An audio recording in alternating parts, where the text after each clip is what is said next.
to infinity and beyond. This is me. This is how I win. Were you rushing or were you dragging? Answer! You're a wizard, Harry.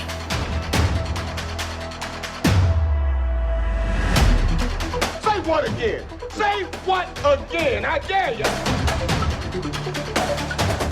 No, I am your father. Hasta la vista, baby. Are you not entertained? Are you not entertained? And here we go.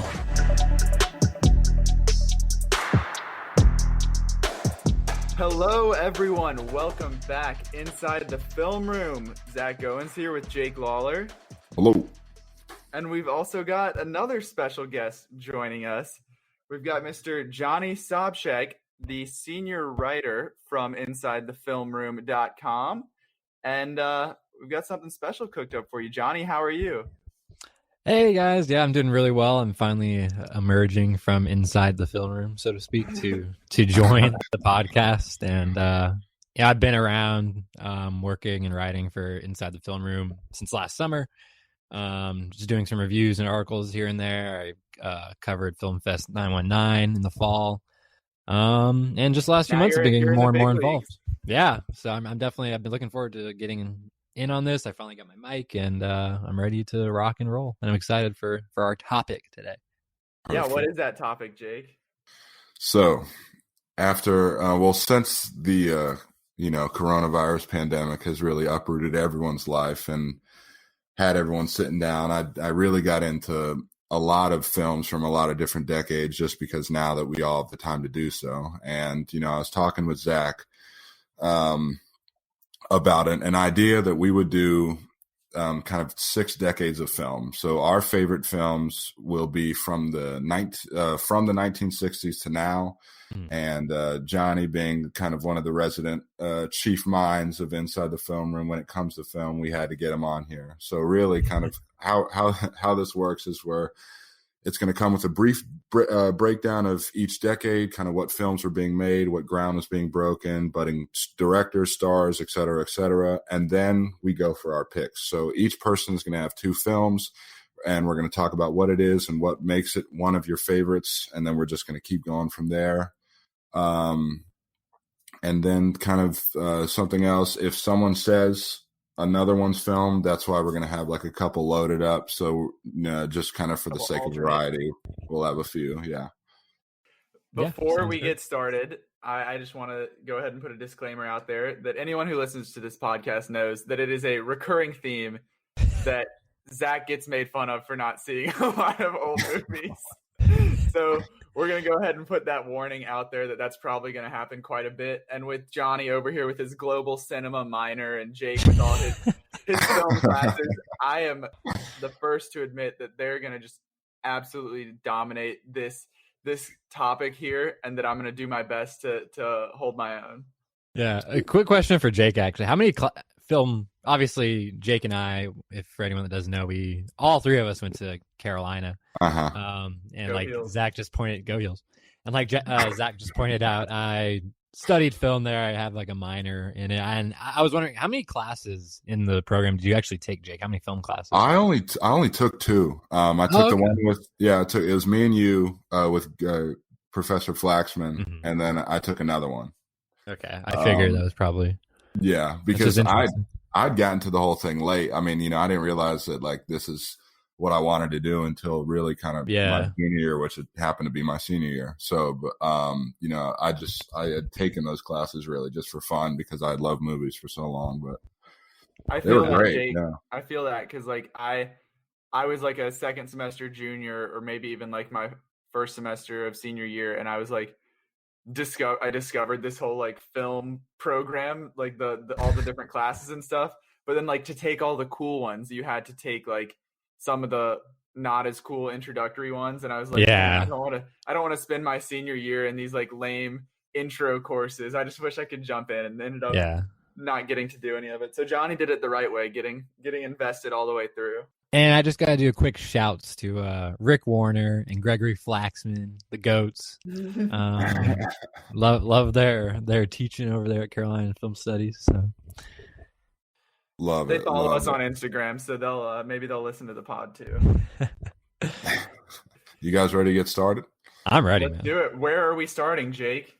We are starting in the decade of 1960.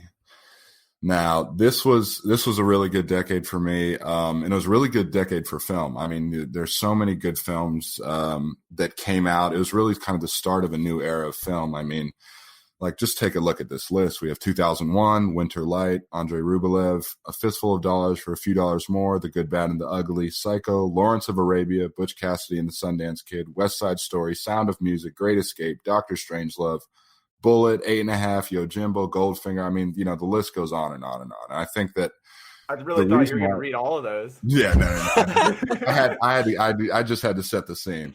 Right. But the great thing about it is that there was like numerous directors and genres kind of rose to prominence in this era. Filmmakers like Kubrick and Lean kind of pushed the boundaries of what was possible with 2001 and Lawrence of Arabia.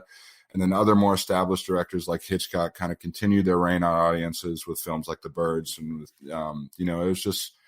it was a great decade. And I think it was also a great decade for sci-fi as well. I mean, sci-fi really kind of started becoming a lot more relevant, especially with the groundbreaking work of 2001, the decade of epics as well. And horror became a big thing too. I mean, it was just, and really, I think it was really kind of the birth of the new type of cinema that we see now, as well as the new type of audience that we see now. In 1963 in Kansas City, a guy named Stanley H. Durwood opened the first multiplex in the country.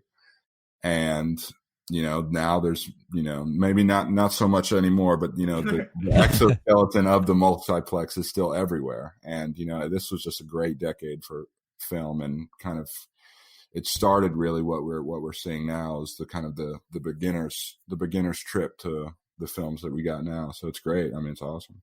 Yeah, no, I agree. From a historical standpoint, I think, as you really rightly said about the genres that were emerging, especially sci-fi and horror. I mean, there were, of course, even in the 20s and 30s, I mean, there were horror or horror adjacent films and more sci-fi like Metropolis, like Nosferatu, obviously on the horror side and things like that. But it was really getting into the mainstream at this point, and I think that allowed Hitchcock. I mean, Psycho was like a landmark film, for how they marketed it and how audiences reacted. And 2001, of course, is still probably maybe the most influential film ever made, especially in the modern time. And that's another thing too, is in the 60s, this was really the last full decade of classic like cinema or Hollywood, because once in the next decade, spoilers, Jaws and Star Wars come out, kind of changed the whole landscape. That's when you're starting to get more into modern cinema and movie making. So there's definitely, I mean, when you think classics, this is definitely, I think, maybe the decade I think about most when I think about those kinds of films. Yeah, absolutely. So let's get right to it. Johnny, what is your first pick from the 1960s? What is your first pick from the favorites of the decade? Okay, so this is a no-brainer for me. Maybe anyone that follows me on Twitter, which go follow me on Twitter. It's my name, Johnny Sobczak.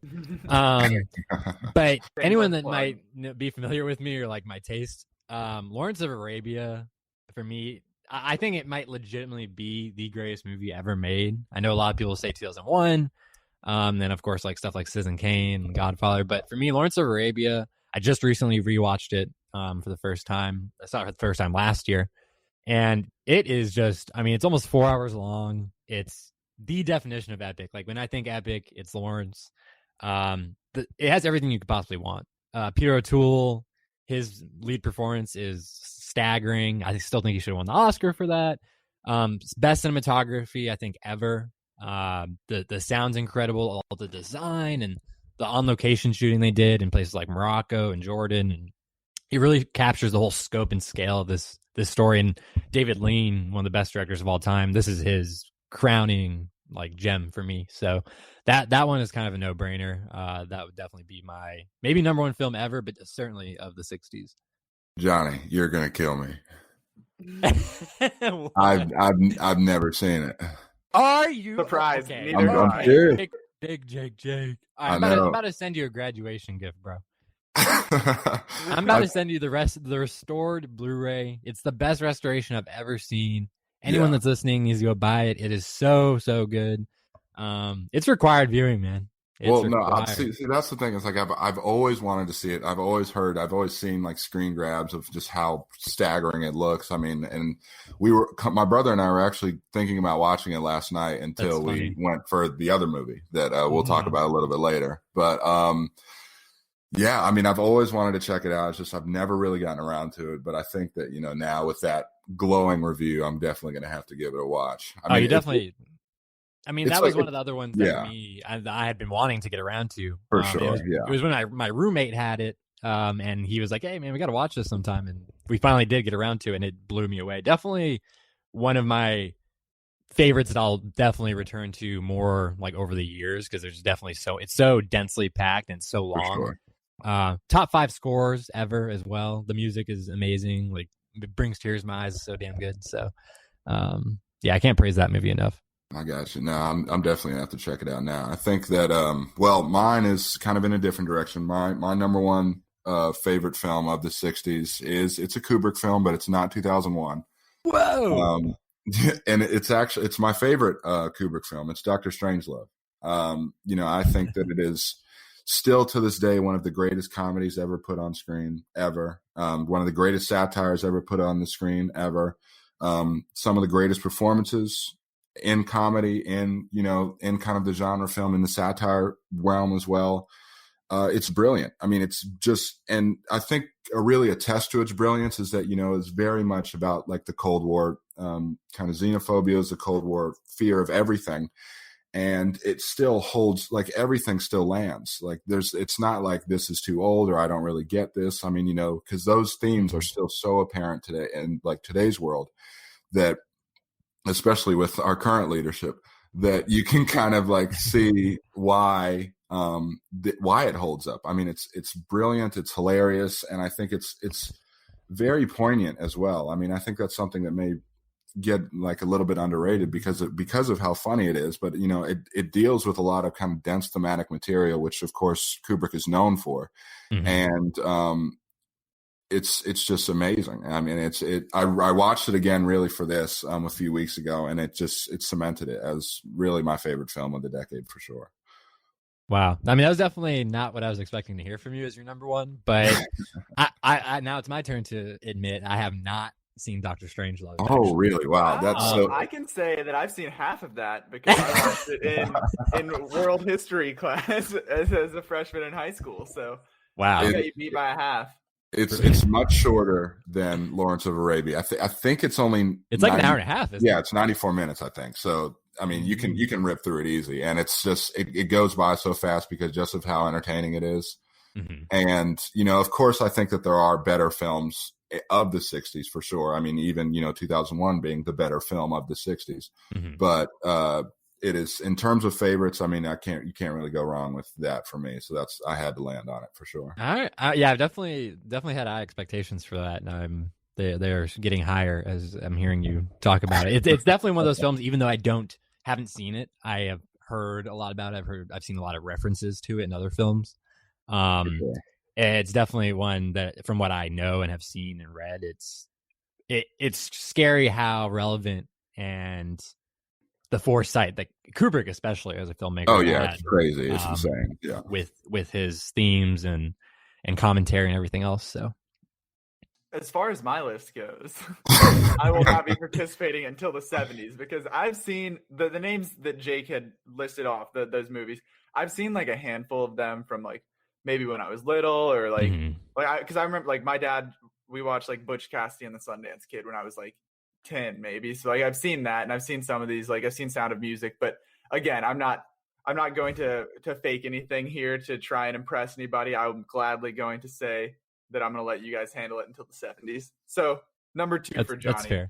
That's fair. I will say for my number 2, this is probably going to be, I think this would be probably the most popular answer for a lot of film freaks, but 2001, as someone that's a big fan of Kubrick, I've only seen this film a couple times, and it, as a big fan of sci-fi, it was one that had always been high up on my list.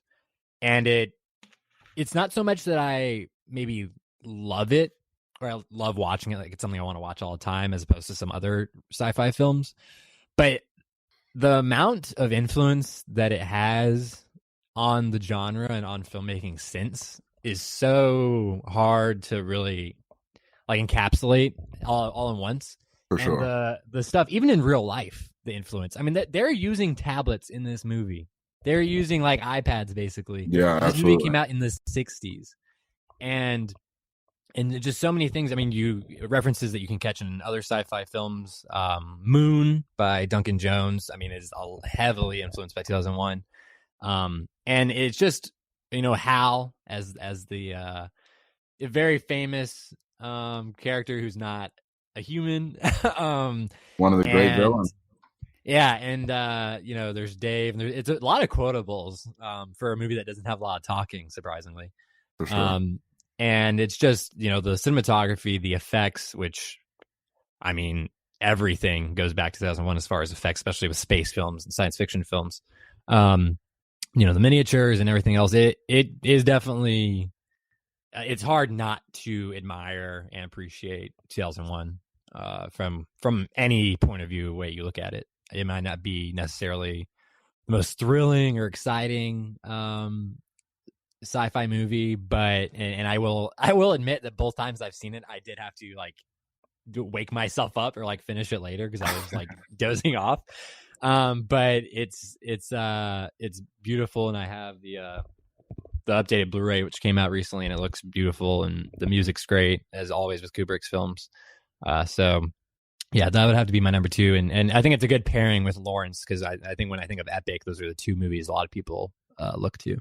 Yeah, for sure. I mean, I think that 2001 is the movie, right? I mean, it is the movie of the 60s. I think that, and it is, I think that you are absolutely right. I mean, it is the most influential film ever. I think that we are like, since the 80s, I mean, we've been living in a world that's been dominated by sci-fi films, and like 2001 is really the blueprint for all of that. And, it's amazing. I think it is a top 5 film ever made. Mm-hmm. Easily. And but when we're talking about favorites, it's one of those movies where I think you really kind of did a great job of explaining. It's not one of the movies that like I would say that I love to watch, but you have to, like you said, you have to appreciate how brilliant it is. I'm definitely not gonna, I have a bunch of buddies over, we're not gonna throw on 2001 and like like have our beers in hand and chips and whatnot. Like that's not gonna be the go-to, but as someone that's a big fan of sci-fi, and if you're a fan of movie making in general, it's hard not to like I've said, really appreciate and notice so many different influences and how great it really is. For my second one, it was difficult because I was vacillating between 2001, and I was thinking about The Good, the Bad, and the Ugly, which is also like a great, the great Western epic as well, which I love. And I love that whole trilogy, but I really settled on a film that I'd seen for the first time a few weeks ago, which was Bullet. Okay.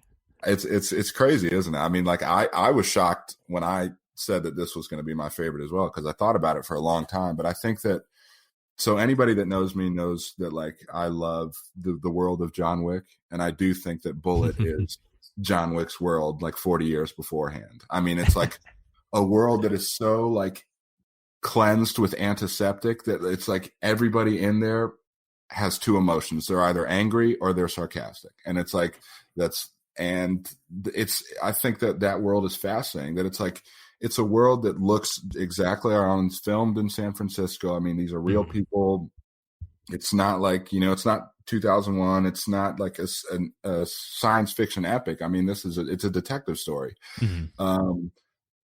But the people are so different from people that we interact. I mean, I think that there's a lot of, Aaron Sorkin writes people in the way that like, the gods would speak, and Pulp, like Tarantino writes people the way that like the smartest people on earth would speak, or like, the funniest people on earth. But this world is just so unique because everyone speaks the same language and they speak the same tone. And I think that that's so fascinating.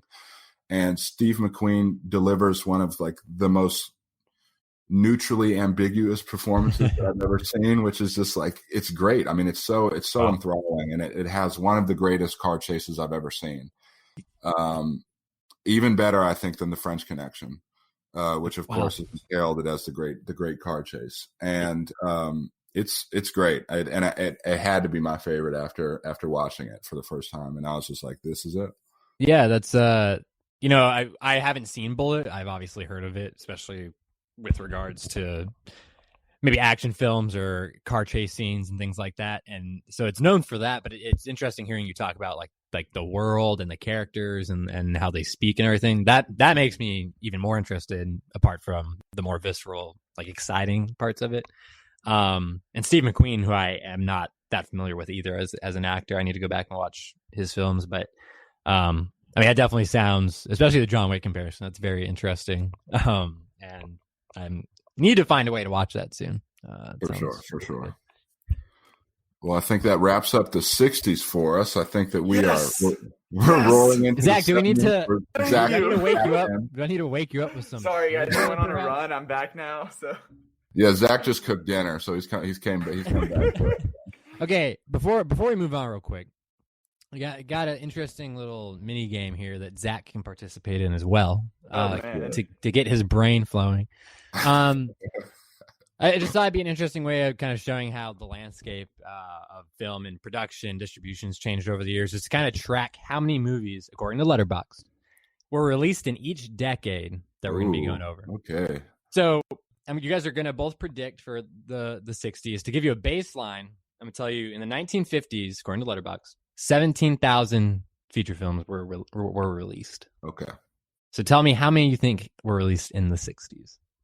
I'm going to go with 22,000. Solid. 28,000. All right, it's basically right between you guys. It's 25,000. Nice. which is like that's a sizable increase. Yeah, that's a sizable jump for sure. And you'll see just how sizable these jumps get, but it's just weird because this is going to be exponential growth here. Yeah, exactly. Because when you're moving from like the big studios to more independent movies and things like that, I mean, things change rapidly. So, and the 70s is a great time to talk about that. I think a lot of people, I've seen a lot of film, buffs on Twitter and whatnot, when they talk about, the best decade for film, I think a lot of people reference the 70s or answer with the 70s. And for me, this is a big chunk of famous movies in movie history kind of emerges here, especially with certain filmmakers and auteurs. The movie Brats, for example, came to prominence during this time. And for those who don't know, that would be Francis Ford Coppola, Steven Spielberg, Martin Scorsese, and George Lucas, who are all friends to this day and are still making movies together. Francis Ford Coppola obviously did The Godfather Part 2, Conversation, and Apocalypse Now, all in this decade. Spielberg came out with Duel, The Sugarland Express, Jaws, of course, and Close Encounters of the Third Kind. Martin Scorsese released Boxcar Bertha, Mean Streets, Alice Doesn't Live Here Anymore, and Taxi Driver, most famously, as well as New York, and The Last Waltz. And George Lucas released THX 1138 in 1971, which a lot of people don't really know about or think about when they think about George Lucas. And then more notably, American Graffiti, and of course, Star Wars in 1977. And then, of course, this decade, I think, was big for auteurism. Especially in the mainstream, the filmmakers were emerging, along with the ones I already mentioned. But, of course, David Lynch, Ridley Scott, John Carpenter, Mel Brooks, and Terrence Malick all started out in this decade. And, of course, guys like Kubrick and Tarkovsky were continuing to produce some of their best and most well-known films. And then finally, the blockbuster was really, especially the modern summer season blockbuster, was kind of born here with Jaws shattering everything in 1975, and then just a couple years later, Star Wars rewrote basically all the rules, and now that's kind of how things operate even all the way until today. Some of the more famous films outside of those would include A Clockwork Orange, Barry Lyndon, Alien, Halloween, The Exorcist. A lot of Terrence Malick, his first couple of films, Chinatown, Rocky, Superman the movie, which is really kind of the first modern superhero film, Dawn of the Dead, Eraserhead, Dog Day Afternoon, and One Flew Over the Cuckoo's Nest. Love I can it. participate because I've seen some of those.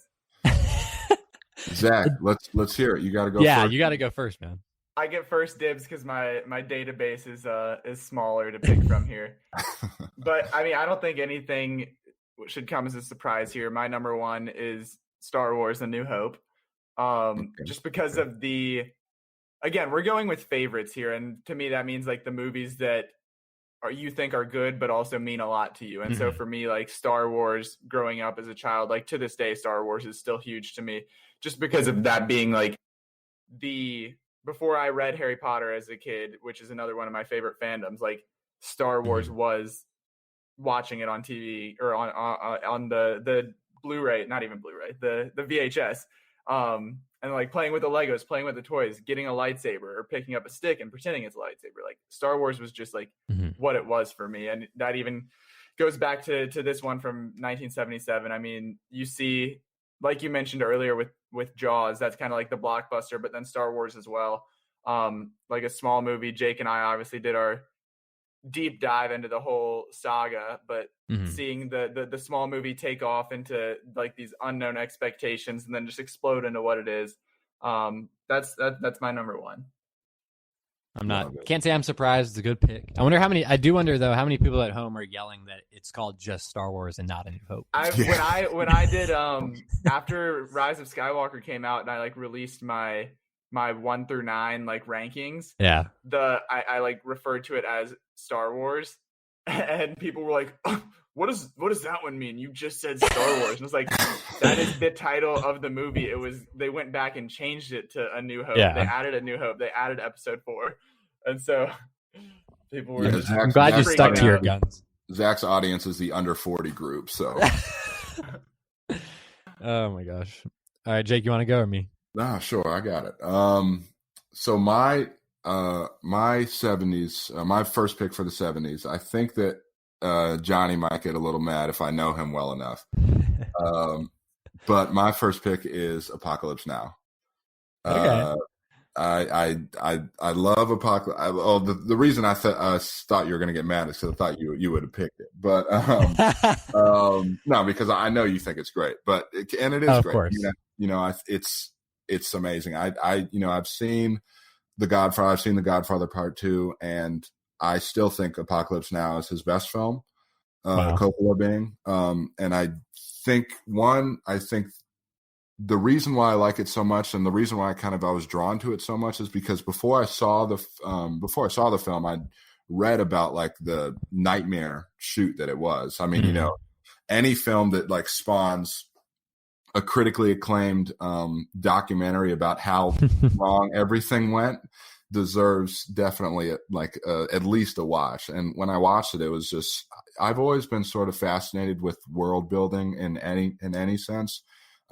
Similarly to how I talked about Bullet, I think that the world of Apocalypse Now it's brilliant and stunning. And it's actually, I wrote, one of my papers was about how Apocalypse Now and A Serious Man were kind of similar.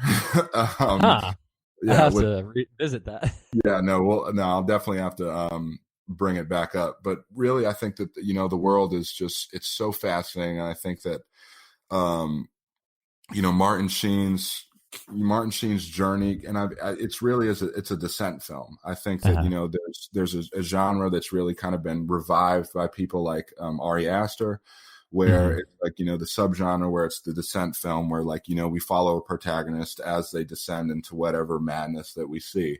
And those are films that are always fascinating to me, really, because I love to see how the unraveling affects not only the person that we're watching, but the world around it. And Colonel Kurtz is one of the great mysterious villains of all time. It's funny because I think that Marlon Brando showed up 100 pounds overweight to the shoot, and so they had to do the smoke because he was meant to be like this physically imposing character. And it's funny that by mistake that ended up being one of the most iconic scenes, and iconic because of how he was shadowed, and just little things like that make me appreciate it even more. No, it's definitely a great choice. Yeah, I'm not mad first because I didn't choose it as one of mine. But that's definitely an amazing film. I've only seen it once, and this was 2-3 years ago, and I wasn't in love with it. It's definitely not one I'd classify as like a favorite, even though I appreciate. I mean, it's amazingly made. I definitely need to revisit it soon. I have a feeling that my opinion would probably change, and I'd probably think more highly of it. But for me, it is long. It can be a little slow and meandering as far as the plot, because the plot is very simple and bare bones. For sure. But there's all the madness that happens along the way. That's definitely, I think, especially as far as war films and films of the 70s, I think everyone would rank that, top 3, if not number 1. So You're up, Johnny. What you got? So I don't even know if either of you have seen this, but Stanley Probably Kubrick's not. Barry Lyndon. I've not seen it.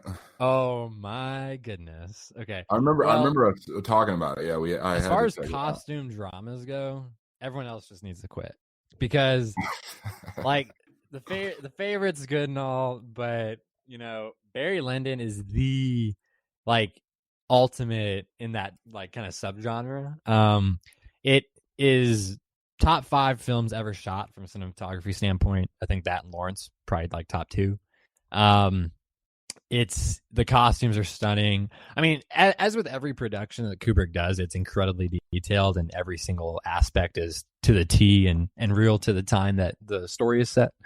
All the locations and the buildings they use, the sets and the lighting. I mean, they used lenses for these cameras that were used on the moon during the lunar landings. I mean, that's like that's the lengths that this man went to capture these certain looks, and it all pays off. I mean, it's beautiful, and apart from the aesthetic and all the technical stuff, I mean, I love that story, and I love the character of Redmond Barry Lyndon, who is the protagonist. And it's a tragedy in a lot of ways, and it's kind of like a comedy of errors in a lot of ways.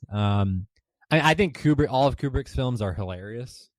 I don't know if that's a common opinion, but I think his films are loaded with so much dark humor and so much, irony that to me, I mean, Barry Lyndon, I could put it up there as one of the best comedies ever made, because I think it's just such a hoot. But it's the acting's great, and the music that he chooses, of course, all classicals, is outstanding. So that for me I have it on Criterion. I would recommend it to anyone to go out and get that.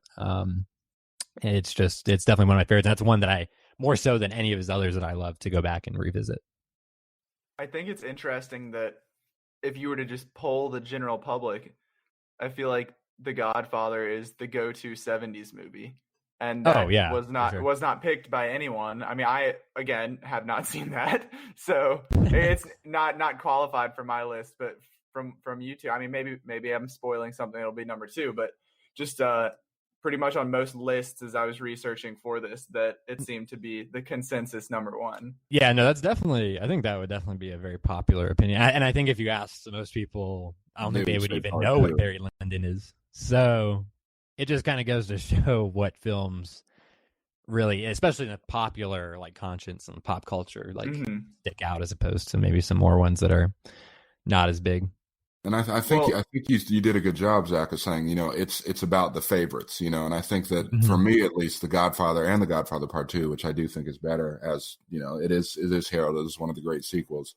Those are both films that, similarly to 2001, which I think are just brilliant and amazing, and for so many different reasons. But in terms of, the favorites and the attachment to it, I think it's like a movie that I love to appreciate, but not necessarily that I love, to like watch and rewatch and everything. Yeah. I totally get that. I feel like for me at this point, because so many people are always like, I can't believe you haven't seen this, you have to watch it. But whenever I do end up watching it, I'm just going to be like upset the whole time, because people have just been yelling at me to watch it. It's so good though.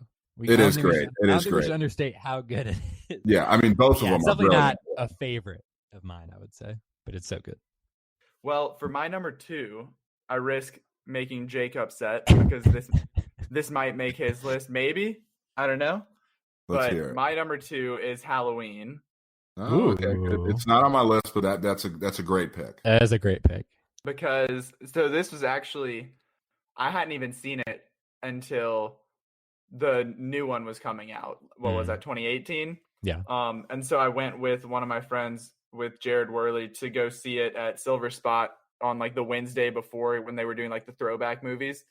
So I went and saw that and just absolutely loved it. And it's just the simplicity of it, that it's not some, like, going back to like the roots of horror and everything, that it's like a guy who just walks with a knife, but like the way that they shoot it, the way everything about it is just terrifying. It doesn't have to be this gigantic production with massive set pieces or anything like that. There's still enough action in it, but it's just like the feeling of tenseness and just always being on your toes. And that it's one that sticks around. Like me seeing that movie from the 70s in 2018, I was just as invested in it as if it had come out last week. So, and again, it's like, obviously Michael Myers is one of the storied characters that lives on throughout time and is obviously still making movies with him in it. So I think that's a lasting impact there. Yeah. I mean, that's a great pick. And we want to talk about great decade for film, great decade for horror. I mean, holy moly. Yeah. It's like Jaws, Halloween, Don't Look Now, Wicker Man, Texas Chainsaw Massacre, Alien. I mean, just some of the greatest horror films. Yeah, we could do a whole thing just about 70s horror. You know? Exactly. I mean, it's crazy. But no, that's a great pick. I love it. Not the one that I went with. My pick it's similar. I would say it's similar. Is to it Halloween. A horror film? It is. It's Alien. Of course. Not similar in world, but definitely similar in terms of the stalking and the character and kind of like everything that goes on about it. I love Alien. I mean, Alien is like it's great for so many different reasons. And someone who came on to horror very late in the game, I would say, like, I didn't really start appreciating horror until probably my senior year of high school. And then by then I kind of got bit by the bug and I just couldn't get enough. Alien was one of the first films that I watched that I considered to be like a horror film. And it is. I mean, it's truly a horror film because it is horrifying. And it is it's amazing. And I think that the testament of great horror films is something that Zach said. It's if you're still invested in it, regardless of when it came out. And, Alien came out in 1979, and that is decades before I was born. And, the fact that I could come into it and be fully invested, fully terrified by the experience on the Nostromo and kind of, seeing this violence and this madness unfold, and no one is listening. No one is listening to our protagonist at all. And it's like, I think another great thing I love about horror is when we see people, at least the protagonist, make smart decisions, and she just makes smart decision after smart decision, and it still continues to haunt her. And I think that is just, it is brilliant, and it is absolutely one of my favorites. Yeah, I think if you want to talk about a great protagonist, I mean, it's hard to top Sigourney Weaver in that film as Ripley. I mean, she's the final girl, but she kind of, it kind of plays with that in a way, that conceit and the fact that she does carry on into the franchise and sequel, I think it is a testament to just how good she is in that movie. So I mean, Alien, it's definitely one of the best films ever made, I think, especially as far as horror or sci-fi go. Johnny, what is it? It's a horror film.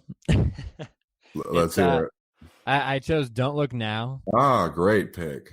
Great. And this is, again, I think this is another film that kind of doesn't get talked about nearly as much as it should, or is just not known that well. It's by Nicholas Roeg, and he worked as an editor, and it shows in this film. I think this is legitimately, no exaggeration, one of the best edited films of all time. I mean, it's like every part of the storytelling happens through the cuts and the way that he goes about piecing this film together, and it is, Donald Sutherland is the lead, and him and his wife they lose their child at the beginning, and then they kind of go to Venice, and a bunch of stuff happens, and it's pretty slow, especially by I think compared to something like Halloween. But it's one of those films I absolutely love going back to, and it's I've seen it a couple times now. I watched it for a class actually at Carolina, and it's definitely grown in my mind. For me, for a film that doesn't get talked about very much, I mean, it's right up there with The Shining or Alien or any other like top tier horror film. It's great. Yeah, that's a great choice. I was actually deciding, for me, the second pick, I knew it was going to be horror just because of the 70s and what it represented. Mm-hmm. And I was deciding between Alien, Jaws, Don't Look Now, and The Wicker Man. I was surprised you didn't. I almost put Jaws. Honestly, yeah. Yeah, I figured somebody else would, so I left it. It was number 3 on my list. It was Alien was 3 on for my me to list. leave it out. So. Yeah, I mean, it's just like if Alien was in 1980, then Jaws would definitely have been the 70s. But it just made it in, so I had. No, it's definitely a testament that we all picked horror films for that decade. And continuing with our little piece of trivia. Oh, let's go! I love it. How many films, according to Letterboxd, do you think were released in the 1970s? Remember, it was 25,000 in 1960s. 52. Oh, wow. Okay, I'm going 39. Okay, you guys are both over by quite a bit. Actually, it was 32,000. Yeah, filter. Yes, sir. I was expecting really to just take off. Not as big a jump. Not as big a jump. Surprisingly. Yeah, I think that towards the end, like the later end of the 70s was Star Wars coming out, and Jaws in the middle of the 70s is really when, like the 80s, I think is where it's going to explode for sure. Speaking of the 80s, yeah, wow. Look at that. Johnny's on for one episode and he already has the segues down like So the 80s, this is a time when we saw some like franchises start to take off. We see the second and third installments of Star Wars with Empire Strikes Back, with Return of the Jedi. Back to the Future got started. Ghostbusters got started. And then you also have horror franchises like Friday the 13th, Nightmare on Elm Street. But then on top of that, some great individual stuff as well, like Breakfast Club, The Shining that Johnny had mentioned already, Top Gun. I'm not going to pull a Jake and read the whole list, but a ton of incredible stuff. Indiana Jones trilogy as well. But I mean, I think that the major, we'll get into some of the individual films as we share our lists, but some of the major things that happened in the 80s were, number one, I think the high school movie really became a thing. This sub-genre of like, whether it's like a coming of age story or a comedy or romance, whatever you want it to be. But I mean, there'd been a few before, like Grease was in the 70s, but this genre really took off in the 80s, and John Hughes had a big part in that with Ferris Bueller, Breakfast Club, 16 Candles. And I mean, obviously that's something that you see continue on in every decade to follow it. Like high school movies are still Booksmart, of course, got to shout it out every episode. But but just seeing these movies that are still, you can do it the right way, whether it's something like a Booksmart or something like basically the Spider-Man MCU movies right now are basically like John Hughes high school movies. So, I mean, it's just a style that's really left an imprint on movies. And then, of course, the horror franchises, like I mentioned, this kind of, whether this could be a good thing or a bad thing. I mean, you had the first Friday the 13th was in 1980, and then they had 8 movies that came out throughout the rest of the decade. And then Nightmare on franchise Elm Street kind of sucks, if we're being honest. Right, it does, but like whether the movies were good or bad, it laid the groundwork for what was to come, because you see Nightmare on Elm Street, the first one came out in 84, and then they did another 4 movies to finish out the decade. But I mean, that just kind of, whether it's The Conjuring or Annabelle or The Ring or whatever they are now, like Paranormal Activity's on like number 13 or whatever. So The Purge, like it's just this like mass produced kind of horror that we'll eventually see as we come back around to get back to like more unique horror, like prestige horror. But this is where that kind of franchise took off. And then of course we have to shout out Die Hard, the classic action movie, because it changed what action movies really could be. I mean, previously you'd had the Schwarzeneggers and the Stallones and everything, of like these big meatheads that are just, you can't really relate to them. But then you put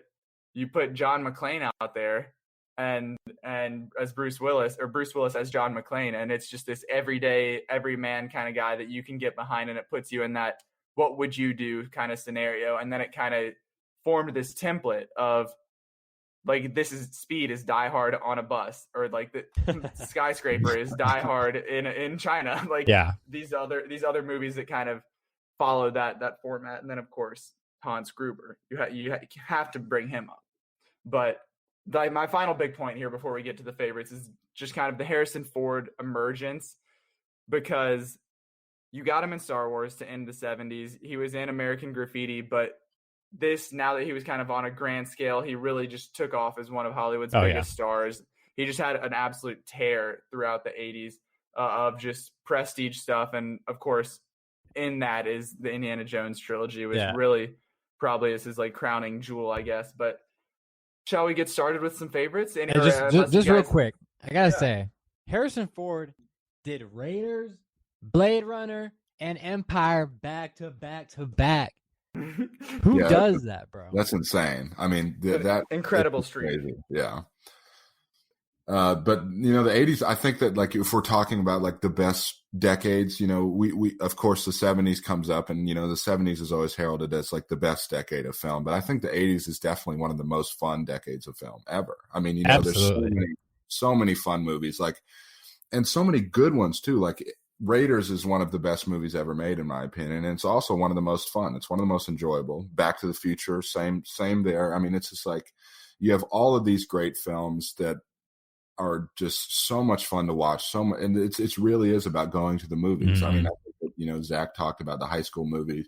You know, all of those are just so much fun to watch, and it's just like it's just great. It's just a joy to go through and watch these films. No, I definitely agree with that. And, you know, I think something that kind of shows that the best might be how well Spielberg did, you know, during this decade. Oh, absolutely. I mean, Indiana Jones, that trilogy, E.T., I mean, he was thriving, and I think his types of films and the energy that his films were bringing is definitely a big part of that. And those were all, you know, kind of record-breaking films, especially E.T.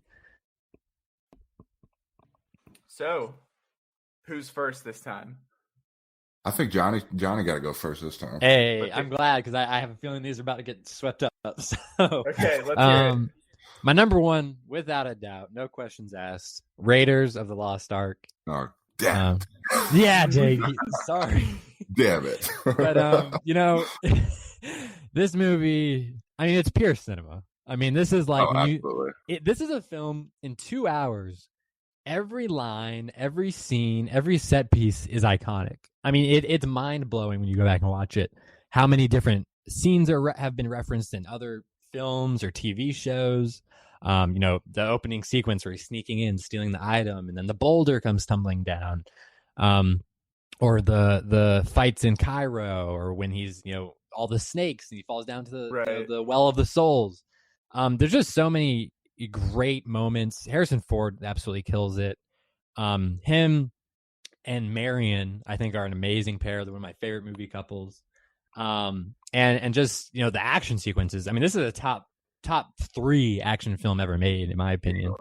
And it's just everything I love about movies. And this, I think, is the only great Indiana Jones movie. I actually do Kingdom believe... of the Crystal Skull, though. Everyone knows that movie's awful, but to me, I recently revisited Temple of Doom, and The Last Crusade, and I do not like Temple of Doom. Like, straight up, I gotta be honest. Like, I'm not big on that one. That's not one that I'm really gonna rewatch ever. And I like The Last Crusade quite a bit. I especially love the relationship between him and his dad, Sean Connery playing his dad. And there's some great actions set pieces in that, but to me, none of them capture the brilliance or the time and the place like that first indie movie does. Yeah, that's great. And I think one of the, and you know, my reaction knows that reveals that you took my pick, but just a quick thing about that. One of my favorite scenes in it is actually, it's the exposition scene when yes! the government can come and Marcus like tells the story of the Bible and the Ark. And I Dude. think that is just one of the greatest scenes ever. When he flips the chalkboard, bro. Oh my God. I mean like that. I'm literally getting chills just thinking about it. That's cinema, baby. I actually I will rewatch Raiders just to watch that scene again because it's everything. It's like the performance, how engaged everyone is, and then the score is just amazing. I mean, good. I know people love Star Wars, and when they think of John Williams, they think of that and Jaws and E.T. But for me, I don't know. Raiders, that might be my favorite John Williams score, honestly. I think it is. Sleeping on Jurassic Park, though. Jurassic Park's score is great too. Hey, Jurassic Park's coming up. Jake, Zach, you or me? I think Zach, you got to go. Okay, I will. I talked about it earlier. My number one is Die Hard. Okay. Another one that I didn't really come around to until I want to say junior or senior year of college. But it was one of those ones that was just constantly recommended. I had to see it. So I finally did. And I watched it 3 times within maybe like a month, I want to say, just because of how good it is. And then Hans Gruber, Alan Rickman, rest in peace, King. One of the all-time greatest villains.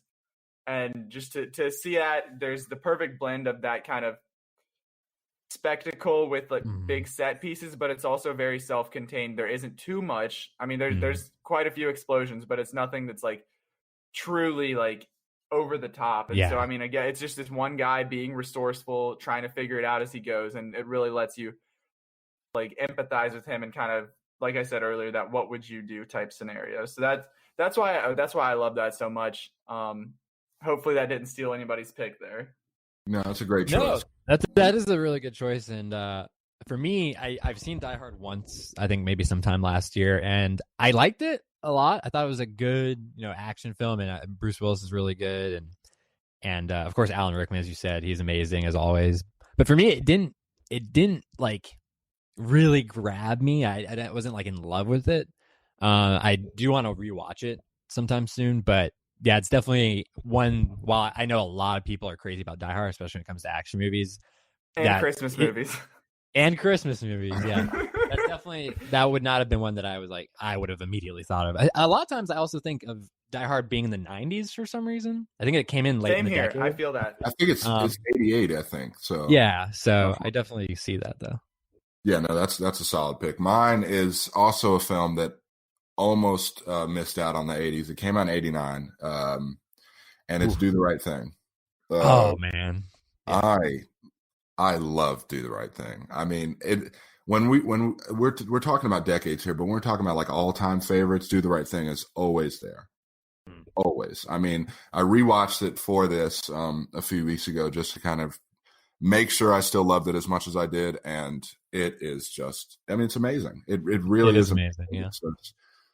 It is one of the loveliest films until it isn't. Like I think we talked about, because it's just like it's great, and I think it's another thing. I think that there's a common trend here. It's the world that's so exciting. Absolutely. I think it's the world that he creates. It's the colors, the vibrancy, not only of the colors but of the people, of the music. The characters are just so singular. Everybody is different. And it's just the story of kind of like walking in and, Spike Lee, Mookie, walking in and like seeing all these different people, seeing all these relationships. And then there's the brimming racial tension under all of it that culminates into the savage finale. It's remarkable. And I think that it is one of the most talked about films of the 80s, especially because of kind of the critiques on it when it first came out, how people said that it was supposed to incite violence and blah, blah, blah. And, Spike Lee's, visceral protection of the film. Yeah. And, as the years have gone by, it still remains as powerful and as poignant, and really kind of the social tension is really as palpable as films go. And I think that it is one of those films that when you revisit, you have to recognize. So good. Yeah, I mean, you have to recognize just the pure brilliance of it. And it's a mystical experience to be kind of enveloped in that world. I totally agree, especially you're, again, mentioning the world of the film, which is, to me, when I think about movies and why I love movies so much, I think the world and the atmosphere and the mood that filmmakers can establish to really bring you in is maybe the most important thing. And that movie, why I only seen it one time, but what I love so much about it is that it's just a hot day in Brooklyn, and you have all these characters and how they intersect, and then of course building up to this inevitable explosion of violence at the end it's so good. And then it gets there, and then that's really what caps it off as being amazing or a masterpiece, is that how Spike chooses to address that and execute that. Absolutely, couldn't agree more. I guess my number 2 coming up. Let's Back go. to you, Johnny. All right. I wonder if Jake is going to have this on there. My second film of the 80s is another Kubrick film. This is the third Kubrick I've had on this podcast. If you can't tell, he's probably my favorite ever. But The Shining. No! The Shining. I think you swiped somebody's. I'm so sorry. But what can I say that hasn't been said already? And this is probably the greatest horror film ever made. The imagery, the music, Jack Nicholson being completely unhinged, Shelley Duvall, who was, of course, famously, kind of abused and mistreated during the production. But her performance, I mean, it's so good because it's so real, because she was feeling, these ways about being kind of trapped in this environment.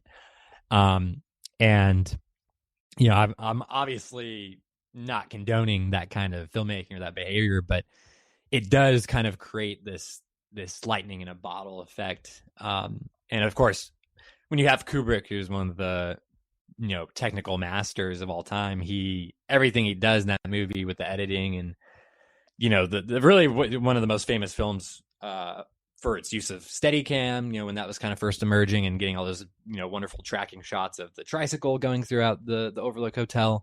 It's an epic horror film, and I don't think we get too many of those, since then or nowadays in general. So, what were your thoughts on Doctor Strange? Doctor Sleep. Doctor Sleep. Also, Doctor Strange. How did you like that? I thought both were mediocre. I actually was not crazy about Doctor Sleep. I as always love Ewan McGregor. I thought he was great. Rebecca Ferguson, we stand. But no, I wasn't too taken. I appreciated and respected how they tried to meld Stephen King's work and Stanley Kubrick's film.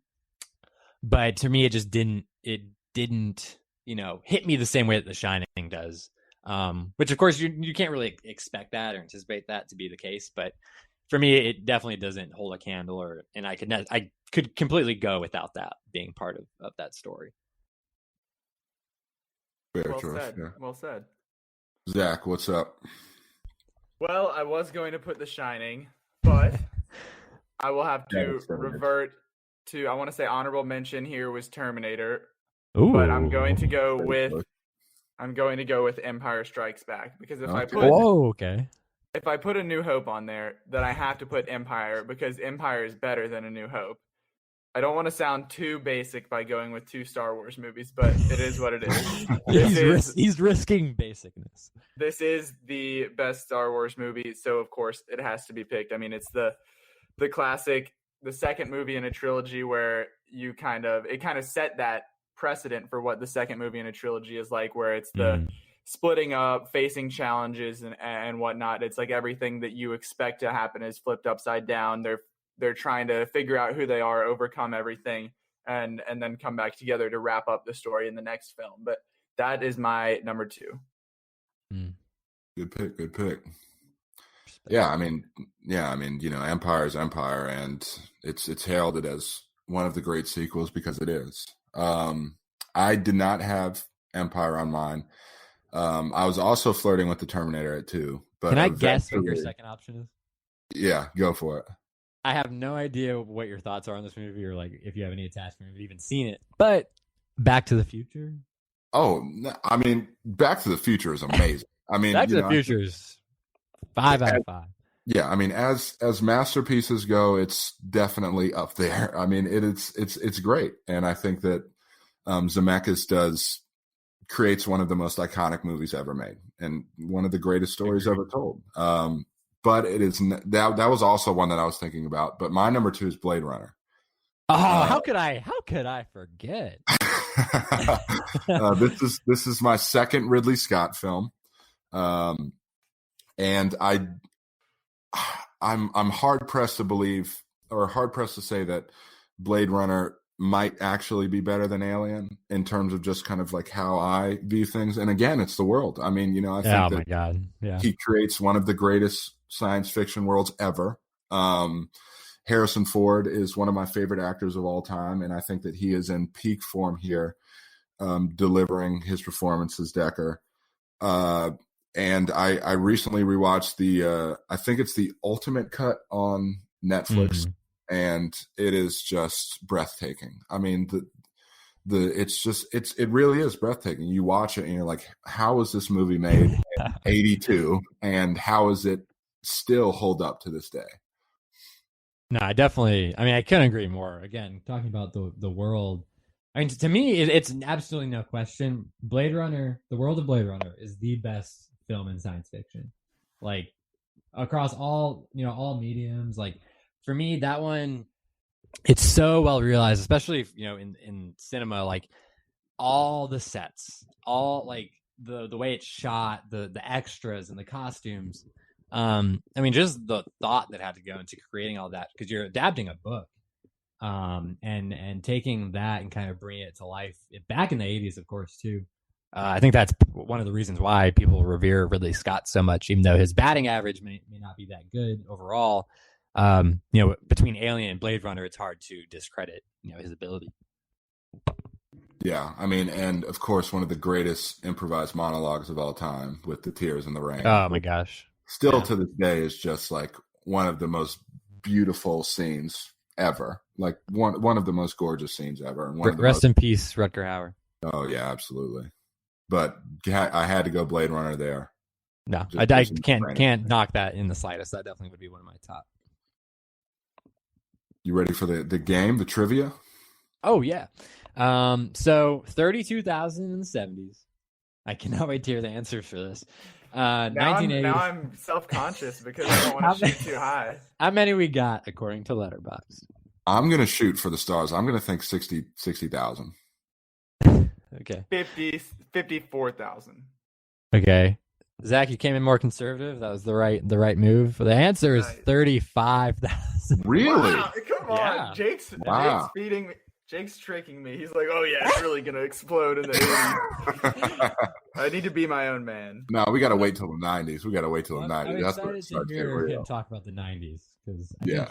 part of what he's going to talk about here in the 90s is part of why these numbers are about to pop off. Yeah. No, and speaking of the 90s, we got some really great films. I mean, it is, I think that the 70s birthed the blockbuster, and the 90s kind of raised and sent the blockbuster off to college. I mean, by 1998, the average film cost was $53 million. Some of the biggest and highest grossing films up to that point were made in this decade: Titanic, The Matrix, Jurassic Park, Saving Private Ryan, Terminator 2, Phantom Menace, Independence Day. And, some of Hollywood's biggest stars, Tom Cruise, who I do think is underrated as one of the great dramatic actors of the area. It's just 100%. He loves to jump off buildings, and we love to see it happen. George Clooney, Julia Roberts, Will Smith, all kind of doing incredible things in front of the camera, and people behind the camera, directors like Paul Thomas Anderson, directors like Quentin Tarantino, all get their start in this in the 90s. And it really is. It's kind of the introduction of independent film studios as well. Like independent studios like Miramax, Lionsgate, and New Line are all created. And then animated films really kind of get a renaissance, especially with Disney. I mean, Disney kind of has the renaissance in late '89 with The Little Mermaid, and then Lion King, Hercules, Aladdin, and Tarzan come out in the 90s. And then Toy Story became the first completely computer animated film ever. And, Toy Story really set the scene for what animated films could be going forward in the 2000s and the 2010s. So it is just a great decade. And, some films that I didn't name: Pulp Fiction, Reservoir Dogs, Saving Private Ryan, which I said, Fight Club, Goodfellas, Silence of the Lambs, Boys in the Hood, Usual Suspects, Unforgiven. I mean, just so many great films in the 90s. And it really, I think, did a lot to, explode the films like we've been talking about, or like we're alluding to. So totally agree. Anyone want to go first? Any takers for number one? I guess I'll go first this time. You deserve it. Since it is your decade. It is. And my number one, it's not my number one, but I'm gonna say it first because I'm afraid it might get taken. Wow, there's some serious strategy coming into play. There's some statesmanship happening right now. See, I was considering switching Die Hard and The Shining last time because I figured that Johnny would go for that. Oh, okay. But then I kept it honest. Some mind games there. I like it. Well, I'm doing the same strategy here. The first film I'm going to say is The Matrix. 1999, and I mean, at this point, like, I'm beating a dead horse, but it's the world. I think that, and it's also, I think it's one of the greatest science fiction stories ever told. I think it is one of the most singularly unique stories ever told. I think that the action in it really kind of creates an entire. It shows what's possible with action films, and I think bringing kind of like the Hong Kong kung fu style action into American cinema has an explosion. I mean, we've seen that when we talk about the 2010s, there are going to be so many films that emulate The Matrix. It's really, I think, one of the most influential films as well, just in terms of everything that it did. Mm-hmm. Some great, unbelievably stellar performances as well, really by the whole ensemble. And every time I watch it, I just think that I just don't understand how they made this, and I don't understand how it looks so good still to this day. And it is on Netflix. If you have not seen it, you've been living under a rock for your entire life.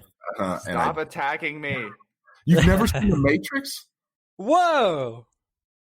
No way. No. Really? Dude, you gotta watch it. What?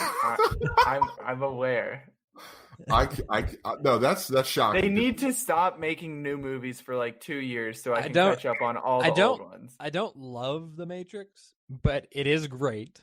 And especially for an action film, I think that was the first action film, or the first heavily, visually effects driven film after T2 that came out, where it was like, wow, this is really what is possible as far as action goes. Absolutely. And the Wachowskis really taking it to the next level as we were, coming into the new millennium, like kind of raising the bar, just that extra step. That's it. And Zach, go see The Matrix. Sorry I let you down. Who wants to go next? Johnny, I will allow you to go next. I'm being allowed, so here I go. This is call me basic, call me a film bro, call me Pulp Fiction. The answer is Pulp Fiction. No, but seriously, like, this was a film. The first time I ever saw this was in 8th grade. It was the summer between 8th and high school, 9th grade. So it was a formative time. I had always been, big into movies, always watching movies growing up. But this was the first one where I watched it, and it was obviously, it's pretty hard rated R. But I watched it with my parents, and it was just like kind of a revelation in some respects, where, The Dark Knight came out the summer between when I was in elementary school and when I was going to middle school. And so this was kind of like which is another basic film bro movie. And then Pulp Fiction, seeing that during that time was just like, wow, this is really like, it's not big on action. It's all super heavy with, Tarantino's famous dialogue. The plot is, super nonlinear. It's kind of like a, puzzle you have to put together. And to me, that was just so, stimulating and exciting. And I love the characters, and it's, a movie I still quote, every day probably. And, my best friend at the time, we watched it together, and like, we still talk about it and like reference it. So for me, that's just a really special film. And I think, it's special to me, but it's also a film that I think, regardless of the criticism or people saying it's basic, it's one of the best films of the 90s, and one of, Tarantino, who's been such a huge filmmaker over the last couple decades. I mean, it's still arguably his best film. So I have no shame. It was on my list. I figured you were going to say it, but I let you have it because this is one that I don't have that relationship like you do going back to 8th grade. I watched this last year for the first time. Wow. Like I really, okay. So going into Once Upon a Time in Hollywood, I think I'd only seen one Tarantino before that. And so then I kind of went back and in the past, since that came out, I've watched like 6 or 7 of them. Yeah. So I remember really this. just like developing that understanding of what it is. And like, obviously this being like one of the biggest of all times, like it's one that sticks with you. So I totally understand that reasoning to pick this, and it's no judgment from me. Yeah, I mean that's a great pick, Johnny. I think that, and films that people say like are basic or cliche picks, well, there's a reason. I mean, right. Everybody since it's been released has said that it's brilliant, that it's amazing, that it's one of their favorites, and it is absolutely one of mine. It's an excellent choice, and great. It's a great choice. I love it. Thank you. All right, mine is The Silence of the Lambs. Okay. This is one of my, I would say it's one of my all-time favorites, just because I am very into like the true crime, thriller, murder, mystery type stuff. So this was after I'd really gotten hooked on Mindhunter and like watched the series, the first season, and then read the book. And then like the character he like helped the person from Mindhunter, the real person who wrote the book, like helped develop the character of Hannibal Lecter and stuff. So then that kind of got put 2 and 2 together, and like it really just drew me into this. And so it was one that kind of I feel like is the template or like sets the standard for like what these kind of psychopath, murder, mystery, true crime thrillers are supposed to be like. They all kind of followed suit after Silence of the Lambs, and those are some of my favorite movies since then. So gotta go with this one for setting the bar. I love it. I mean, I can't knock that at all. And again, it's a movie I've seen once. I thought it was amazing. Definitely not. It didn't immediately strike me as the favorite, but it's another one that I really want to revisit. And I think, as far as Oscar trivia and stuff goes, only 2 or 3 films like in history have won the big like 5 like lead actor, lead actress, screenplay, director, and picture. And I think that was the most recent one to do that. Yeah, the one before that was Cuckoo's Nest. Yeah, so that's like when it comes to filmmaking, I mean, it's like it's a virtuoso example. And I do think it has one of the greatest character introductions of all time, which is just brilliant. So that's a solid pick. My second pick, which is actually my first, I think that will floor both of you, but there is a story behind it, because I do think that there are better films out there. But when we're talking about favorites, Can I guess it? Yeah, you can guess. It's Toy Story. Nope. But it is an animated film. It's The Iron Giant. I should have known. Of course. I was just thinking Toy Story based on when we did the Pixar a couple weeks ago, talking about how you watched it every day for a year. No, that's a good story. Yeah, no, that's great. But this is so there are better films out there, I would say, in the 90s especially. But when we're talking about in terms of like a visceral attachment to something, to a piece of media that like just really etches your soul, I think that The Iron Giant is that way. So when I was before I was like 7, when I was like 5 or 6, I really didn't like movies that much. Like, of course, I'd watched Toy Story for a year, but like everything other than that, I thought was just sort of like boring and long. And then my dad sat me down for The Iron Giant when I was 7. And I remember walking out of our house and looking up at the sky for like hours, hoping that like my Iron Giant would come down. And it is like the movie that made me love movies. Just because like when I was 7, it's like, it's in revisiting it, knowing, like understanding how like palpable everything is with the social tensions and dealing with like kind of the Cold War fear of everything. And it's a very adult film that is packaged in an animated film that is, marketed for kids. But Brad Bird, I think, is one of the great animated storytellers of all time. And I think that this is his finest work, and it is the movie that made me want to work in the industry. It made me want to study the industry. It made me love the industry. And I think that without having that experience, I would not be even doing like a podcast like this. So I do think, I have to tip my hat to Brad Bird, and I have to tip my hat to the film. Shouts to Ratatouille King Brad Bird. Oh yeah, and Ratatouille is excellent as well. Definitely, I gotta give it up for that, because especially if you have that kind of attachment, that kind of experience, that much influence from one movie. And don't kill me, I haven't seen it. I think that's fine, because like it was a complete bomb. Yeah. It's one of those movies. I think Ant-Man movies, as far as those go, especially like around the 90s, early 2000s. That's if it's one not people Disney, kind of forget about. Gets lost into gets lost in like the Renaissance shuffle. So, but no, great pick. Johnny, number 2. Okay, so this is my second Spielberg. I don't think it's going to surprise anyone, but Jurassic Park. Great.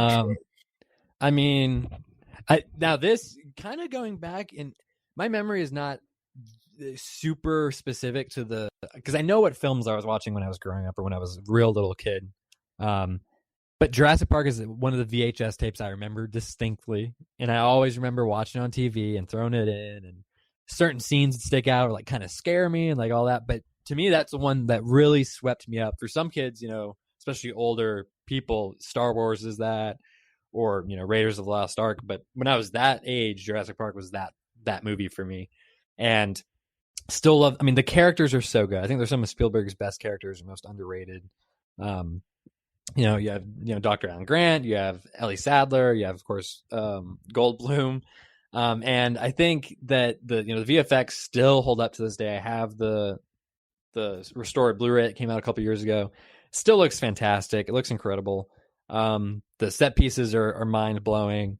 It's Spielberg really at his best, I think, capturing that wonder and still having some scares in there and still having that sense of danger. And of course, John Williams' score is so good. And for Inside the Film Room recently, well, not that recently now, but in the fall, I was able to actually talk to Joe Lettieri, visual effects at Weta Digital, who worked on Jurassic Park. So that was like a real honor for me to talk to someone that was actually involved in bringing that movie to life, that made such a big impact on me. That's awesome. Yeah, I mean, you can't ever go wrong with Jurassic Park. I do think it is one of Spielberg's finest films, and of course, it has one of my favorite lines ever in film. Welcome to Jurassic Park, and I think that is just like that's so good. And then the score comes up, and it's just like, oh my god, it's amazing. I love it. Yeah, I think it's important that I'm following suit here with that, like that childhood connection with my number 2 here. Okay, because obviously with 60s, 70s, and 80s, those are all movies that we revisited later in our lifetime. We didn't grow up with them. So for me, my number 2 is Lion King. Okay, yeah, just because that was a go-to childhood cartoon classic that we always watched. And then it's something that still holds up to this day, not so much in live action, but if you stick with the good old-fashioned cartoon, you're good to go. But I mean, having that personal connection to a movie that you really grew up with now that we're in that 90s, I didn't really have that connection with Silence of the Lambs as a child, but I definitely did with Lion King. Yeah, that's a great pick. I mean, that's one, I think I've seen it one time like years ago, and I didn't see it when I was a kid. I didn't see it when I was that age in the 90s or early 2000s. So I don't have that attachment. And that's that way for a lot of Disney films, those Renaissance films for me. But I definitely get it, and I think that's a very popular choice. I will say, people our age. Shout out to Hercules as well, though. 1997, close pick, right there, right up there with Lion King for me. Fair choice. Yeah, no, those are solid. I do think that The Lion King is like the rite of passage film, and definitely, it's great. So solid pick there. Let's head into a new century, a new millennium. Are we ready for the? We have our quiz. Okay, so so the 1980s had 35,000. How many were released? I'm going 60K again. 60? Okay. 49. Okay, Zach, once again, a little more conservative. So the right choice. 41,000. I'm gonna go. But here's the thing. Over. You got to think the 90s was when, independent cinema is really coming up, and that's just going to proliferate more and more as we go along. So I'm just going to keep saying Don't 60. give up, Jake. Don't give up. I'm just going to keep saying 60. It's going to my answer will be 60. Okay. Well, on that note, the 2000s now, I was born in 96. So this was a time where I was a young kid. I was growing up, elementary school, middle school, really like coming around, and I was always watching, I was going to the movie theater with my family. I was watching DVDs, VHS. And so during this time, there were some key things that really sticking out, but a lot of the big films I think people think about is, of course, the Lord of the Rings trilogy. The Harry Potter franchise exploded and proliferated during this decade. You have some of the best from Quentin Tarantino, like Inglourious Bastards or Kill Bill. Animated films, Spirited Away, Up, Shrek, Wall-E and Monsters Inc. And then you have some, other superhero films, Spider-Man 2, which people still talk about to this day as being one of the best. And then some, more prestige pictures like Children of Men, No Country for Old Men, There Will Be Blood, Zodiac, Eternal Sunshine of the Spotless Mind, Lost in Translation. So I think this was a really good decade where there was a good mix, and I think this goes along with us talking about, more independent filmmakers, more distribution, and some of the big trends, like I said already, the superhero renaissance. This really was the decade where we had gotten Superman the movie, and we had gotten Tim Burton's Batman films and Schumacher's Batman films, which kind of killed things off. But then, at the beginning of this decade, the X-Men took off. That trilogy happened during this decade. Sam Raimi's iconic Spider-Man trilogy happened. Christopher Nolan started his Batman trilogy with Batman Begins, and of course The Dark Knight. And then Iron Man kicked off the Marvel Cinematic Universe and kind of changed things forever in 2008. We also have, what I would declare as Pixar's golden age, really, with Monsters, Inc., Finding Nemo, The Incredibles, Cars, Ratatouille, Wall-E, and Up, which was the second animated film ever nominated for Best Picture. And of course, with this, especially with regards to the big blockbusters and the big groundbreaking films, we have visual effects masterpieces such as Gladiator, Lord of the Rings trilogy, Spider-Man, King Kong, Pirates of the Caribbean, Transformers, and of course James Cameron's Avatar coming in at the end. And then finally, I think a filmmaker that cannot go unmentioned is Christopher Nolan, who had Memento come out at the beginning of the decade, and then he finished the decade with The Dark Knight. And he, basically during this decade became a household name. He, with The Dark Knight, changed a lot of things about the industry and how, films are made or how films are awarded and a bunch of other different things. So this is definitely a decade to remember. And I think I will lead off with my first choice, if that's cool with everyone. Let's do it. Go ahead. And this is not going to surprise anyone. Again, basic film bro choice, but The Dark Knight. This movie, when a lot of, middle-aged guys talk about movies that changed their lives or made them fall in love with movies or inspired them to get involved in the industry, I think Star Wars is the one people go back to a lot. But for me, The Dark Knight is the film where it kind of changed everything about how I perceived movies and what I thought about movies and what I thought movies could be. I grew up watching Tim Burton's Batman. I had all the Batman movies on VHS. That was my favorite character growing up. I, watched the TV shows and the movies. But that movie, I remember seeing Batman Begins in theaters. And I thought it was great. Loved it. But then when I went to see The Dark Knight, again, this was like I mentioned earlier, between elementary school and middle school, it was during that summer. I had just gotten my first cell phone. Like that was kind of the area that I was in as far as growing up. And I distinctly remember too, my older brother who took me to movies all the time, he made me leave my brand new cell phone in the car because he didn't want me like dropping it or losing it or being responsible for my mom's wrath if that happened. But I just remember that theater packed. It was the midnight showing, which midnight showings don't even happen anymore. Man, I used to love midnight showings. It was this was the midnight showing that I think about. And, the audience was electric. People were dressed up. And, I remember so distinctly reactions to like, the magic trick with the pencil that the Joker does, or when the Joker tells the different stories about his origin, the chase with the semi truck and the Batmobile and the Bat Pod, and all these iconic moments are just like ingrained in my brain. And I saw that movie 3 more times that summer. I saw it 4 times in theaters. It's one I watch probably every year. It's what made Christopher Nolan one of my favorite directors and filmmakers that has like really, inspired me. And so, and I think to this day, it's still the best comic book movie ever made. So that's a movie that I think will always be special to me, and it will always be one that I highly regard, even though it's might be getting long in the tooth for some people, especially with the MCU getting so big. But that for me is definitely the one from that decade. I really appreciate the fact that you picked that, because that was also on my list, but I have so many like it's so hard to pick that like by you taking that, it kind of helps me out, because it's like, okay, well I can get further down my list. I'll be shocked if there's not a Harry Potter movie mentioned. We'll get there. But Jake, do you have any follow up to Johnny's Dark Knight? I think that when we talk about specifically for this episode why we need more than 2 picks, I think the Dark Knight is why. I mean, I think it was on everybody's list. It's on everybody's list, period.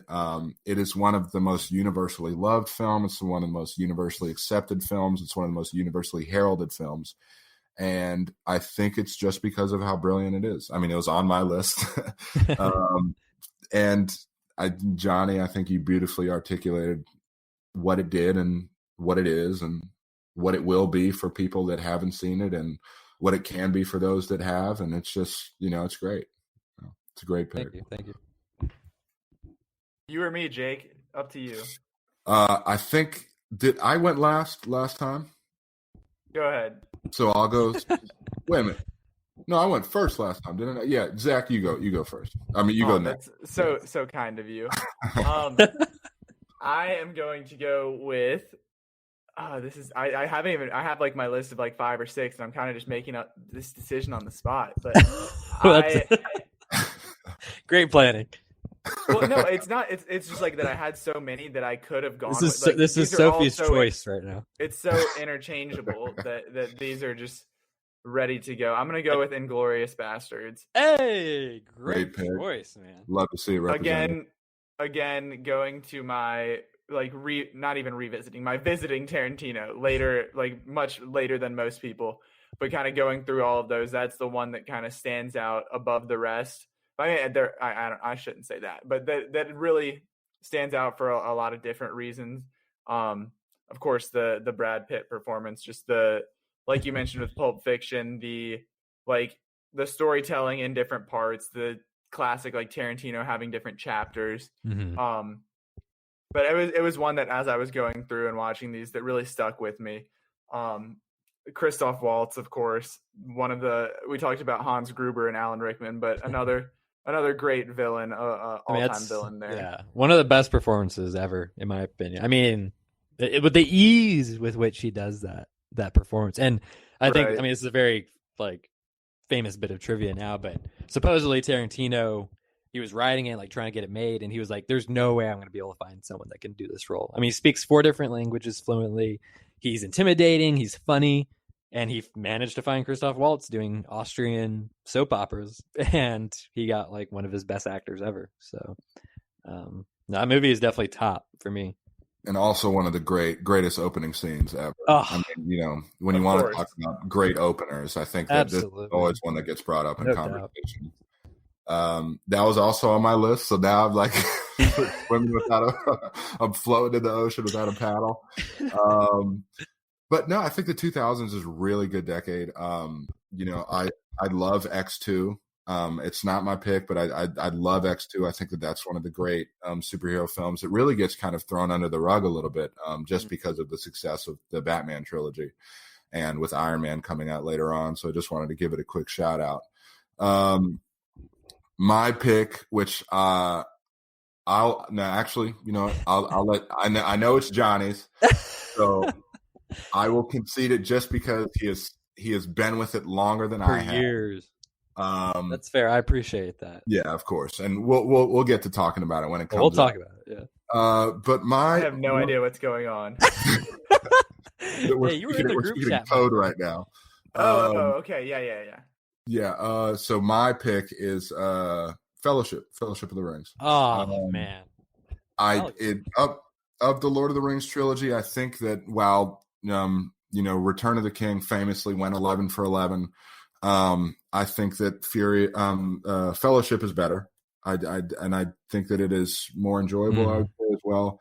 And I just have kind of like a more like close attachment to Fellowship, just because it's like it's the same thing where like when you see like a world, or when you see a universe, or when you see anything for the first time, and you're just so enveloped in it, and you're so enthralled by the experience, that like when you just come back, it's not necessarily the same feeling.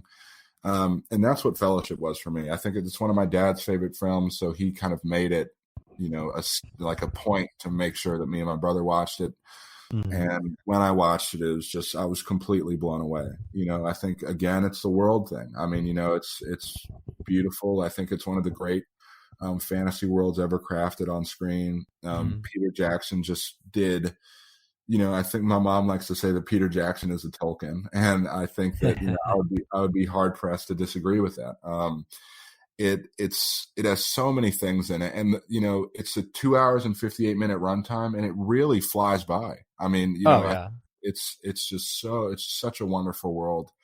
Some of the greatest characters. I mean, Aragorn, who I think is just amazing, badass, amazing protagonist, and just the entire ensemble, I think, is just wonderful, and it is one of the last, I think, real stories where it's like clear good and evil lines are being drawn, and who the good guys are, and you want to root for them. The bad guys are scary, and you don't want to see them win.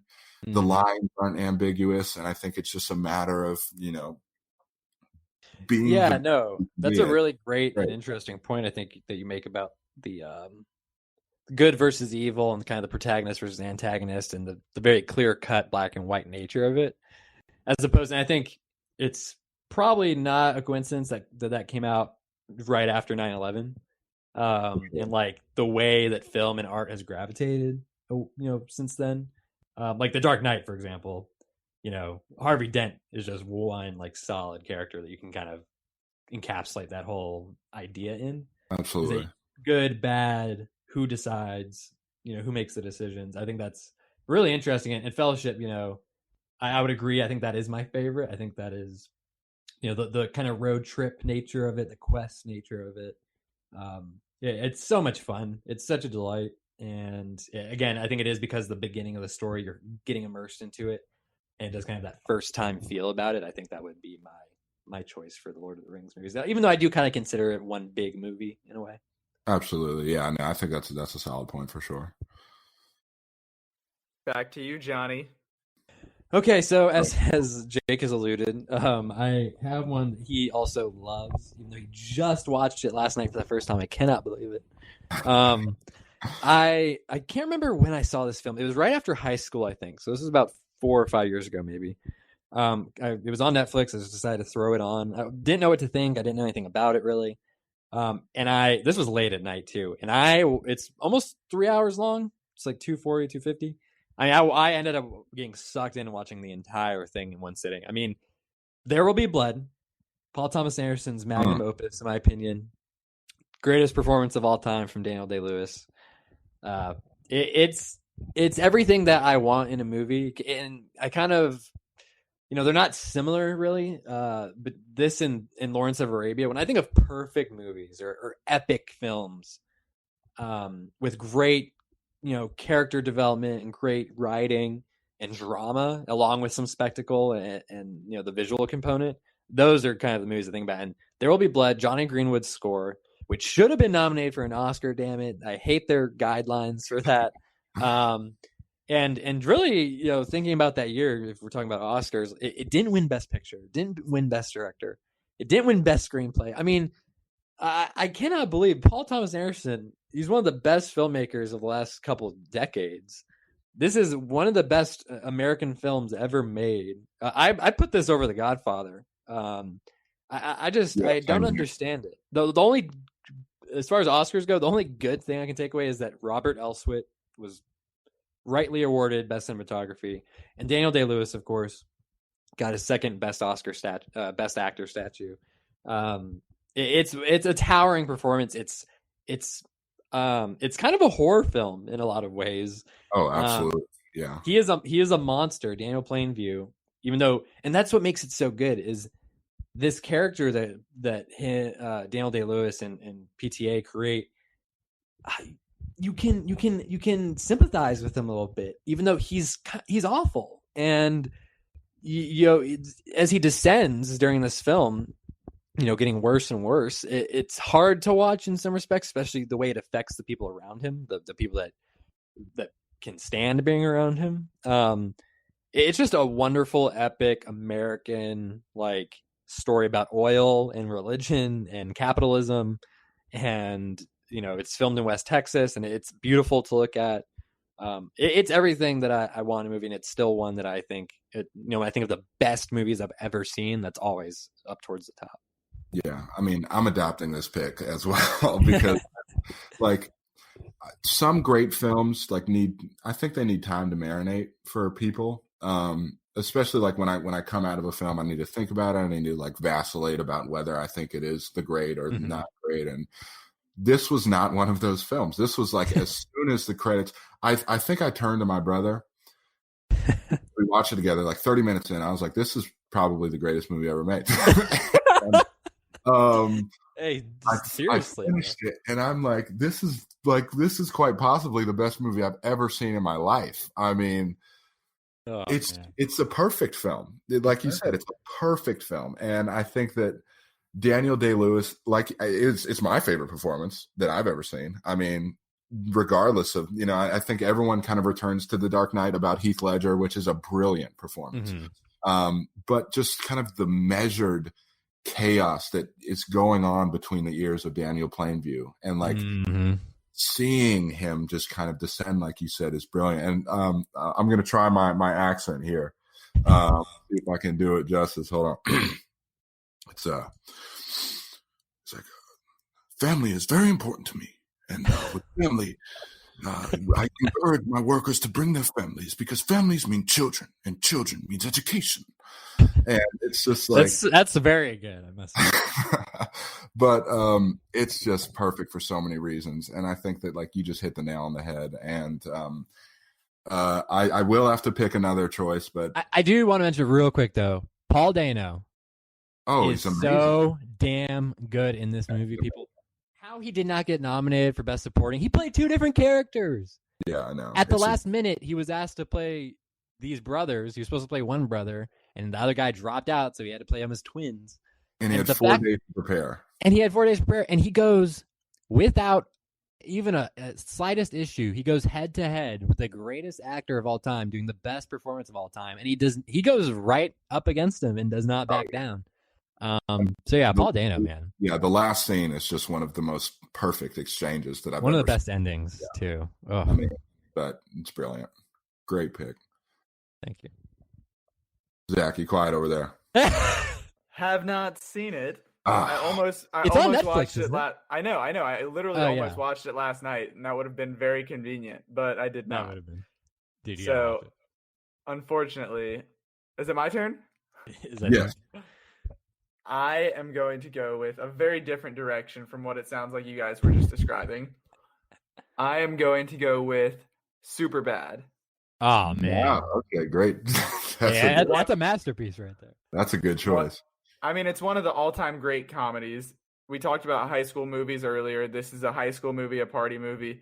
This is almost, I would say, a near-perfect comedy. Jake and I broke it down in depth on our Rewatchables episode a couple weeks ago, so I'm not going to go too deep into it. But I mean, it's just it's something that still holds up very well today. It kind of started like we were talking about with Die Hard, where it's like Die Hard on a bus, Die Hard on that. So now it's like, okay, Superbad, but they're in middle school. You've got good books. Right. Superbad, but they're women. You've got Booksmart. Like that's kind of like another one of those templates that people try and match that bar.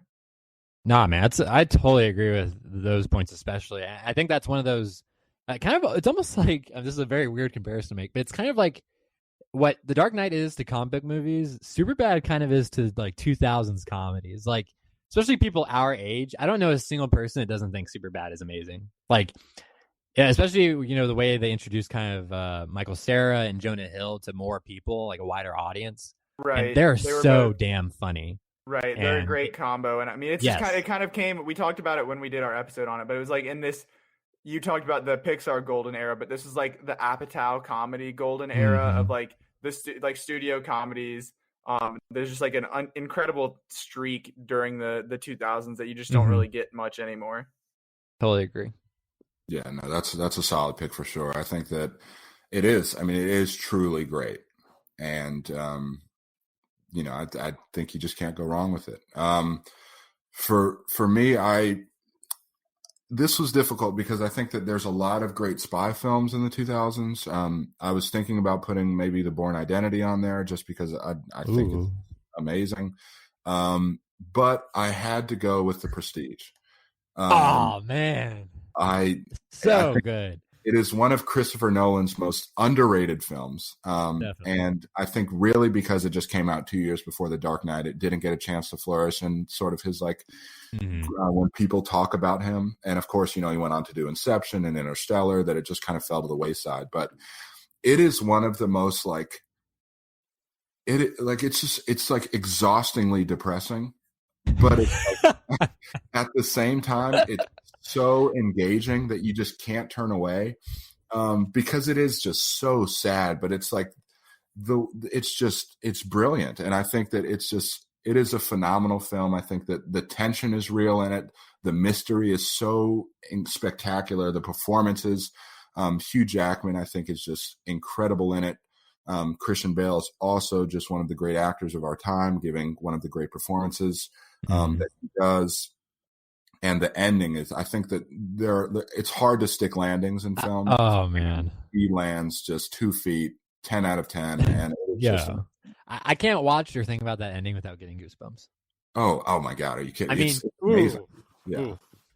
And that's definitely one of his most overlooked. I think you made a good point about how when it came out in his career, it definitely didn't get the full spotlight that it deserved. But man, that's a perfect movie right there, in my opinion. I think it's it's all about magic, in a way, and about artistry. It's about a lot of things, but deception and the way that Nolan executes that story and the way he presents it, it's kind of like one big magic trick. So absolutely, definitely one of my favorites.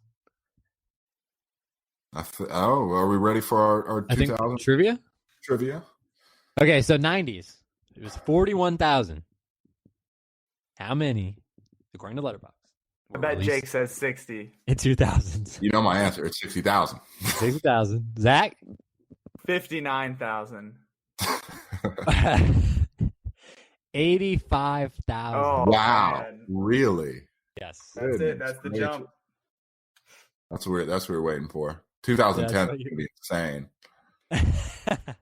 Shall we get to the 2010s? Hey, who's got it? Lead us. I got it. Let's do it. So, obviously, the decade we just wrapped up. So there's going to be, I don't know, we'll have to fight through some recency bias here maybe, but a lot of really good movies there. I think you can't talk about the 2010s without talking about the MCU just absolutely taking over. I mean, Jake mentioned Iron Man starting that off at the end of the 2000s, but 21 of the 23 MCU movies came out in this decade. So basically all of them except for Iron Man and Incredible Hulk. But I mean, this kind of laid the foundation for the cinematic universe. I mean, you saw DC try to replicate it. You saw whether it's the Universal monsters, the dark universe, like everything now is some sort of cinematic universe. And I mean, everybody tried to copy that. And I mean, you really saw superhero movies become the event films, whether it was a Marvel movie or like a DC movie or just any other kind of superhero adjacent movie. Those were like the giant hits that everyone came out for. you see these interconnected stories getting woven together. Of course, the post-credits scene was a thing before, but this was like, instead of like Pirates of the Caribbean does post-credit scenes, and those were always just like fun little Easter eggs. But this like developed into major plot points that you have to stick around after the credits to see. And I mean, that's carried over into some other movies as well. On top of that, I mean, this is maybe just personal here, but I love A24, and they really came onto the scene and just dominated from the start. That studio was founded in 2012, became one of the best independent studios, both critically and like being heralded for awards, being financial successes with small movies. So they definitely put out some of the best movies of the decade. I mentioned it when I was talking about the 80s with the franchise cookie cutter kind of horror movies, but this is the return to prestige horror. These movies that are not just slashers or gory movies, jump scares, like your basic kind of scares, but we've got psychological thrillers. You've got, towards the end of the decade, of course, Get Out, Hereditary, Midsummer, Us, A Quiet Place, The Witch, like all of these kind of, that we talked about it a lot with Hereditary, putting the putting horror back into potentially the awards category. Get Out got the Best Picture nominee. We thought that Hereditary could potentially get it. Toni Collette get some love. But just seeing that really force its way back into the discussion instead of just being an afterthought was huge for us, especially because we all are big horror fans. So absolutely. And then of course, this is right up Johnny's alley. But Denis Villeneuve, the director of the decade. I mean, he had some other films, but the big ones being Arrival, Prisoners, Blade Runner 2049, and Sicario, just an absolute tear throughout the decade. And he obviously, with us, all of us being Dune fans, we know that he's set for the decade to come, hopefully. But on top of that, I mean, you've got Barry Jenkins, Jordan Peele, Ari Aster, Greta Gerwig, Ryan Coogler, Damien Chazelle, a lot more of these kind of people towards the mid to end of the decade, cementing themselves to be the other names to watch moving forward. Totally. It's a great, I think especially for people our age or film fans that are teens or young adults, like these people putting out these films that are getting a lot of traction, like with awards, but also with audiences, like Get Out, Hereditary. I mean, these are all movies that get mentioned like on Twitter, on social media and stuff. And, Black Panther or Creed, those are all big, films that are coming from young, really talented directors. And I think, like you said, it makes it exciting, talking about this decade, but of course going forward as well. Yeah. I mean, I think that if we were going to rank decades, I think that this could arguably go for number one. I mean, I think that, of course, we're a little biased just because we grew up in the era, but there are so many just brilliant, amazing films in this era. I think it's the decade with the most talent, and it's also the decade with the most kind of like quality films since the 70s. Just the sheer like number of great films that have been released. Exactly. In 2010s is just like you can't go without mentioning it for sure. Right. Like anyone who you hear that argument of like, oh, there is no like intellectual property, like no new stuff coming out. It's all just like bland, boring superhero movies or something. But like the people that say that, they just aren't looking hard enough. Agreed. And you don't even have to look that hard. There's plenty of incredible new stuff coming out every month that is just, it's such a great time to be going to the movies and watching new stuff. 100% agree.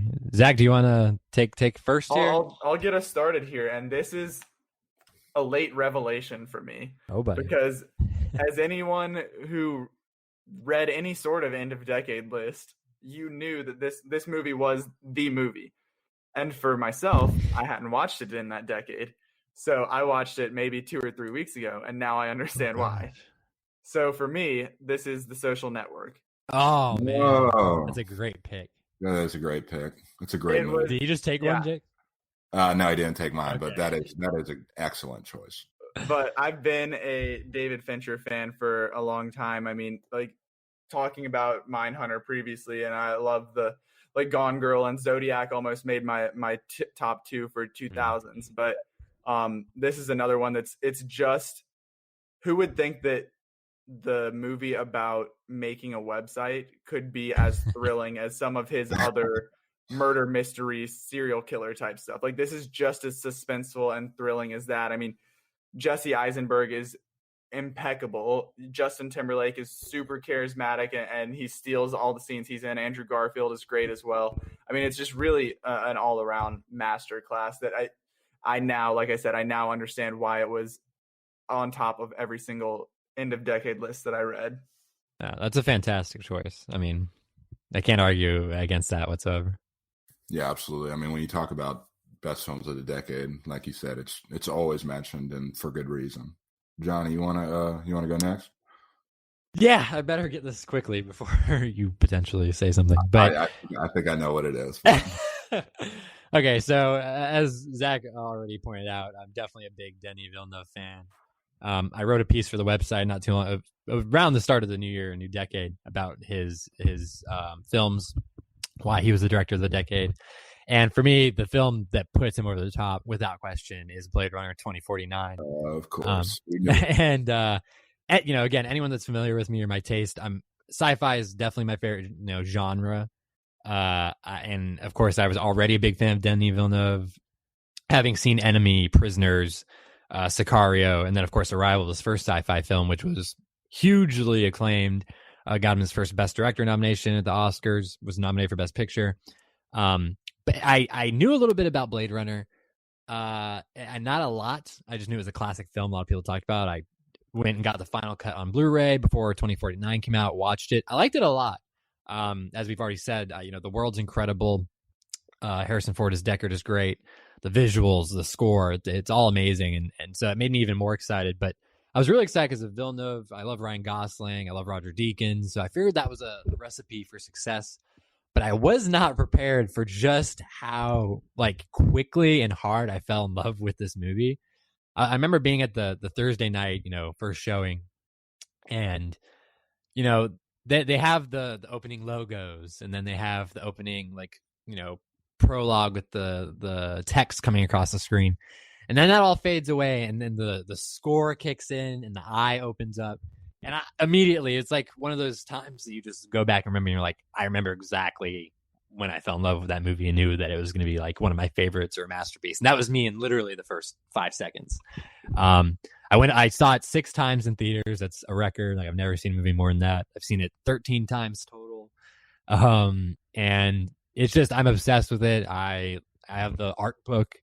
I have the Blu-ray, obviously, and that's one I just love going back to. Definitely prefer it to the original. I definitely think it's, it's not necessarily an unpopular opinion, but I do think it is the superior film. I think Denis Villeneuve's a better director than Ridley Scott. And just, I love Ryan Gosling's performance. I love Ana de Armas, who really broke out that role. Sylvia Hooks, who was kind of the villain in a way. She was an amazing presence. And just, Roger Deakins, his best work ever. And he's the best cinematographer of all time. So I think that's his all-time best there. The score is great. Hans Zimmer and Benjamin Wallfisch working together. The production design. Everything about it's everything I love about movies in my favorite genre from my favorite director right now. It was just a perfect storm for me. And it's what really got me, excited for Dune and got me to read more about that. And just get me really excited about all the potential that he has as a director, moving forward. Yeah, you can't go wrong with it. I think that something that I think that really resonated with me is just Ryan Gosling's performance in it. I think that he is one of the great minimalist actors and one of the great physical actors that we will probably ever get the pleasure of seeing. And anyone that argues that Denis Villeneuve is nothing without Roger Deakins is just because it is one of the most for being as thematically dense as it is, and the deliberate pacing of it, I think it is definitely one of the most unbelievably enthralling cinematic experiences that I've ever been a part of, and that I've ever had the pleasure of seeing. Yeah, I told you, the story is so good. Compared to the first film, which is a much moodier, kind of, almost lackadaisical as far as its pacing goes, and the way that plot kind of plays out. This one's much longer than the first one. The story is more thematically dense. There's a lot more going on as far as the mystery. And for that to me, that just made it so much more engaging. And it didn't sacrifice any of the mood or any of the, the pensiveness of the original. I mean, it was still, Tarkovsky-esque in the way it was paced and the way it approached, shooting and editing, the scenes together and everything. So to me, it was just a perfect storm. Like I said, I couldn't really ask for anything more from that film. Great choice. Great choice. So what is yours, Jake, now that you had to scramble? No, so my pick, he actually didn't say it, but I'm assuming that he was going to say it with the next pick. It is Fury Road. Oh, man. I knew it. You didn't know. Actually, you didn't steal it. Oh, because I kind of expected you to take it. I mean, everyone would put that in their top 3, probably. Yeah. Right. I mean, it's perfect. Go ahead. Yeah. I mean, like you said, it is perfect. I mean, I think that it's the greatest action movie ever made. It is. I think if Iron Giant is the movie that made me love movies, Fury Road is the movie that made me want to work in the film industry. When I first watched it, it's the mind-boggling nature of sitting back and thinking, how in the hell did they make this without anyone dying, without like any casualties, without any like anything like that? It's just insane. I watched it. I went to the theaters. I saw it. I came back with a notebook the next day. And I was like, oh my God. How did they do this? But it's just like, it's stellar. And I think that like something that gets overshadowed is really just how unbelievably emotional the story is. I think that, because everyone talks about the action, and of course they talk about the action. I mean, the action is brilliant. It's amazing. And it's it is the best action I've ever seen. And some of the craziest blocking I've ever seen. But the story is just like so powerful. And I think what makes it powerful are the characters. I mean, Tom Hardy is another one of those minimalist physical actors that I think like his work gets a little bit overshadowed. But he is just phenomenal in this. I mean, he's just phenomenal. And Charlize Theron is just amazing. And I think that their dynamic is just so great. It is gorgeous. It's like, for being in the desert, the amount of color that they were like able to kind of filter through, especially like the night scene, night sequence, which is just like staggeringly gorgeous. I mean, if we want to talk about films that are just like in one word, I think that staggering, like this is no doubt, and it is always one of my favorites. I think it very well could be my favorite if I had to, if gun in my head, if I had to rank. It definitely would be in conversation, if not the leading voice. No, I mean, I think everyone would agree with it, saying best action film ever made, maybe the best film of the entire decade, one of the best films of the last 20, 25 years. It's gorgeous. It's visceral. It's brutal. It's the score is fantastic. I think Junkie XL, I think that's like his only great score. And it's an amazing, piece that he put together. It deserved every Oscar that it was nominated for. I know it obviously didn't get every Oscar it was nominated for, but I mean, one of the best directed films of all time. It's phenomenal. The final pick for myself, at least. Where are we at? So, this is a tough one. Honorable mentions here. I almost did Whiplash. I almost did Inception. Ooh. I almost did my sweet, sweet Booksmart. But I think it's a kind of a dark horse for me because it wasn't even it's from 2019, but it wasn't even my best movie of 2019. But the more I think about it, the more it's just perfect to me. And that's Once Upon a Time in Hollywood. I knew it. Because it's just literally, I can think about any scene from this movie at any point during the day, and I'm like, man, I want to watch that. Hell yeah. It's like the same thing that you get with like anytime you see the Avengers Assemble clip on Twitter, like the way that works where you just watch it and you're like, wow, I want to watch this. Like it's like that with any scene for the entire movie for me, that it's just so perfect. I feel like you could throw it on at any point and just kind of sit back and enjoy it.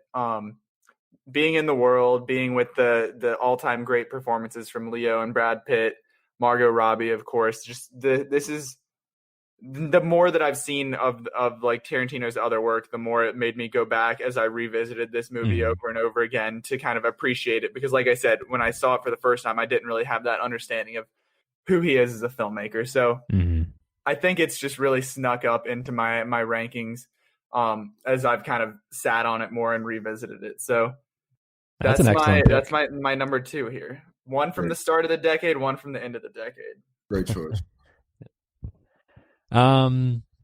So this one, I sincerely doubt this was anything that you guys even were thinking about putting on. Whiplash was my third choice. But my last pick for this show is The Tree of Life from Terrence Malick.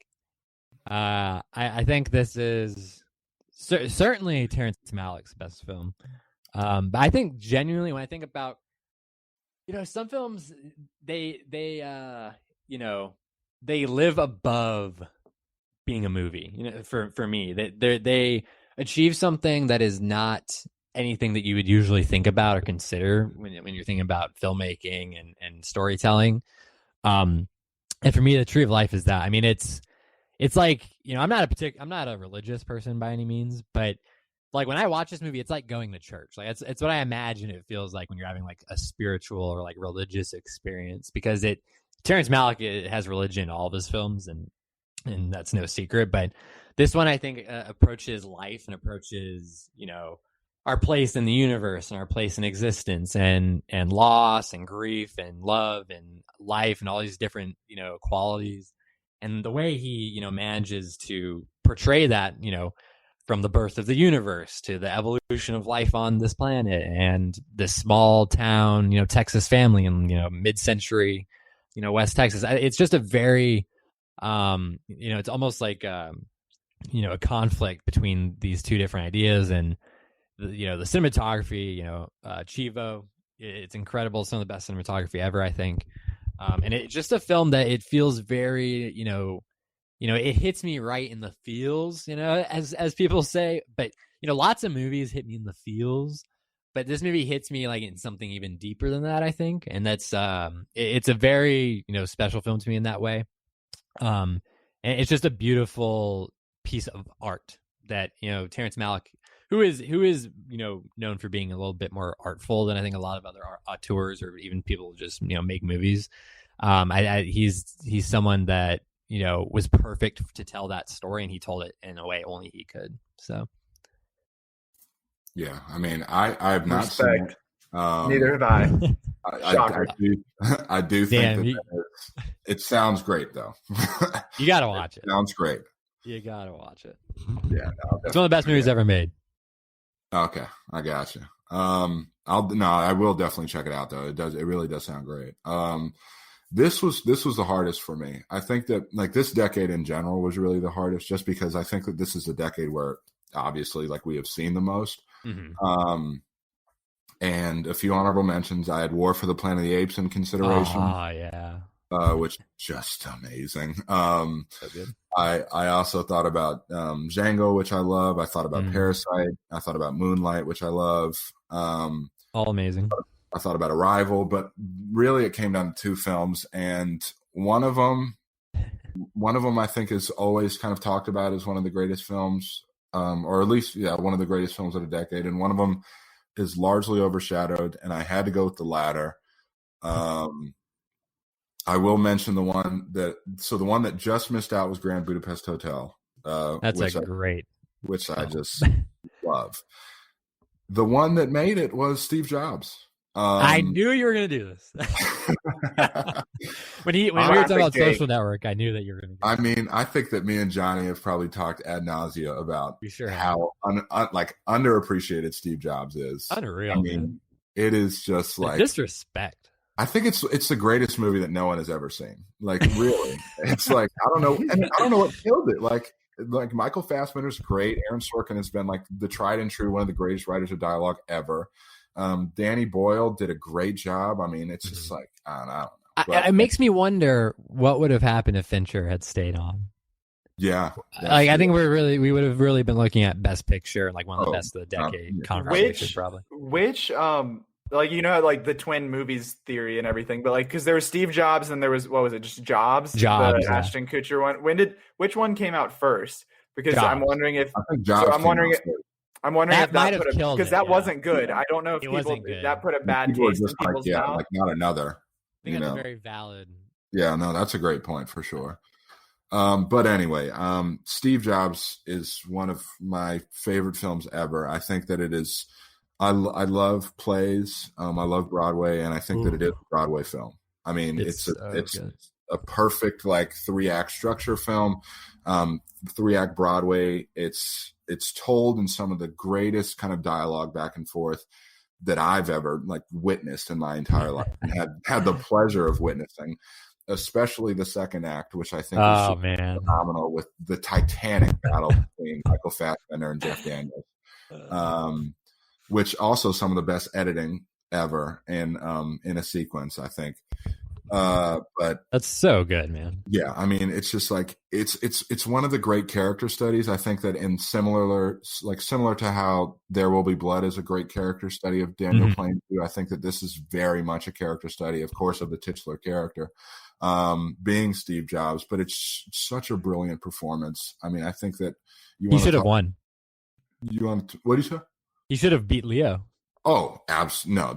I think that's like tried and it's a crime Absolutely. That he lost. I mean, it's like when you want to talk about channeling. I mean, channeling a performance in such a way that it's just mesmeric, and the ending, it's brilliant. I mean, it's just a great ending. I mean, it's like who I think it's similar to what Zach said. It's like who knew that a movie about like making a website, or who knew that a guy that like sat in a basement and made cell phones and made the internet, like, why would that be interesting? And I think that, or why would that be as thrilling and as like engaging as it is? But like the action is like the action is the dialogue, and the dialogue is like swordplay. And it's just like it doesn't get talked about nearly enough. I don't think it ever will, unfortunately.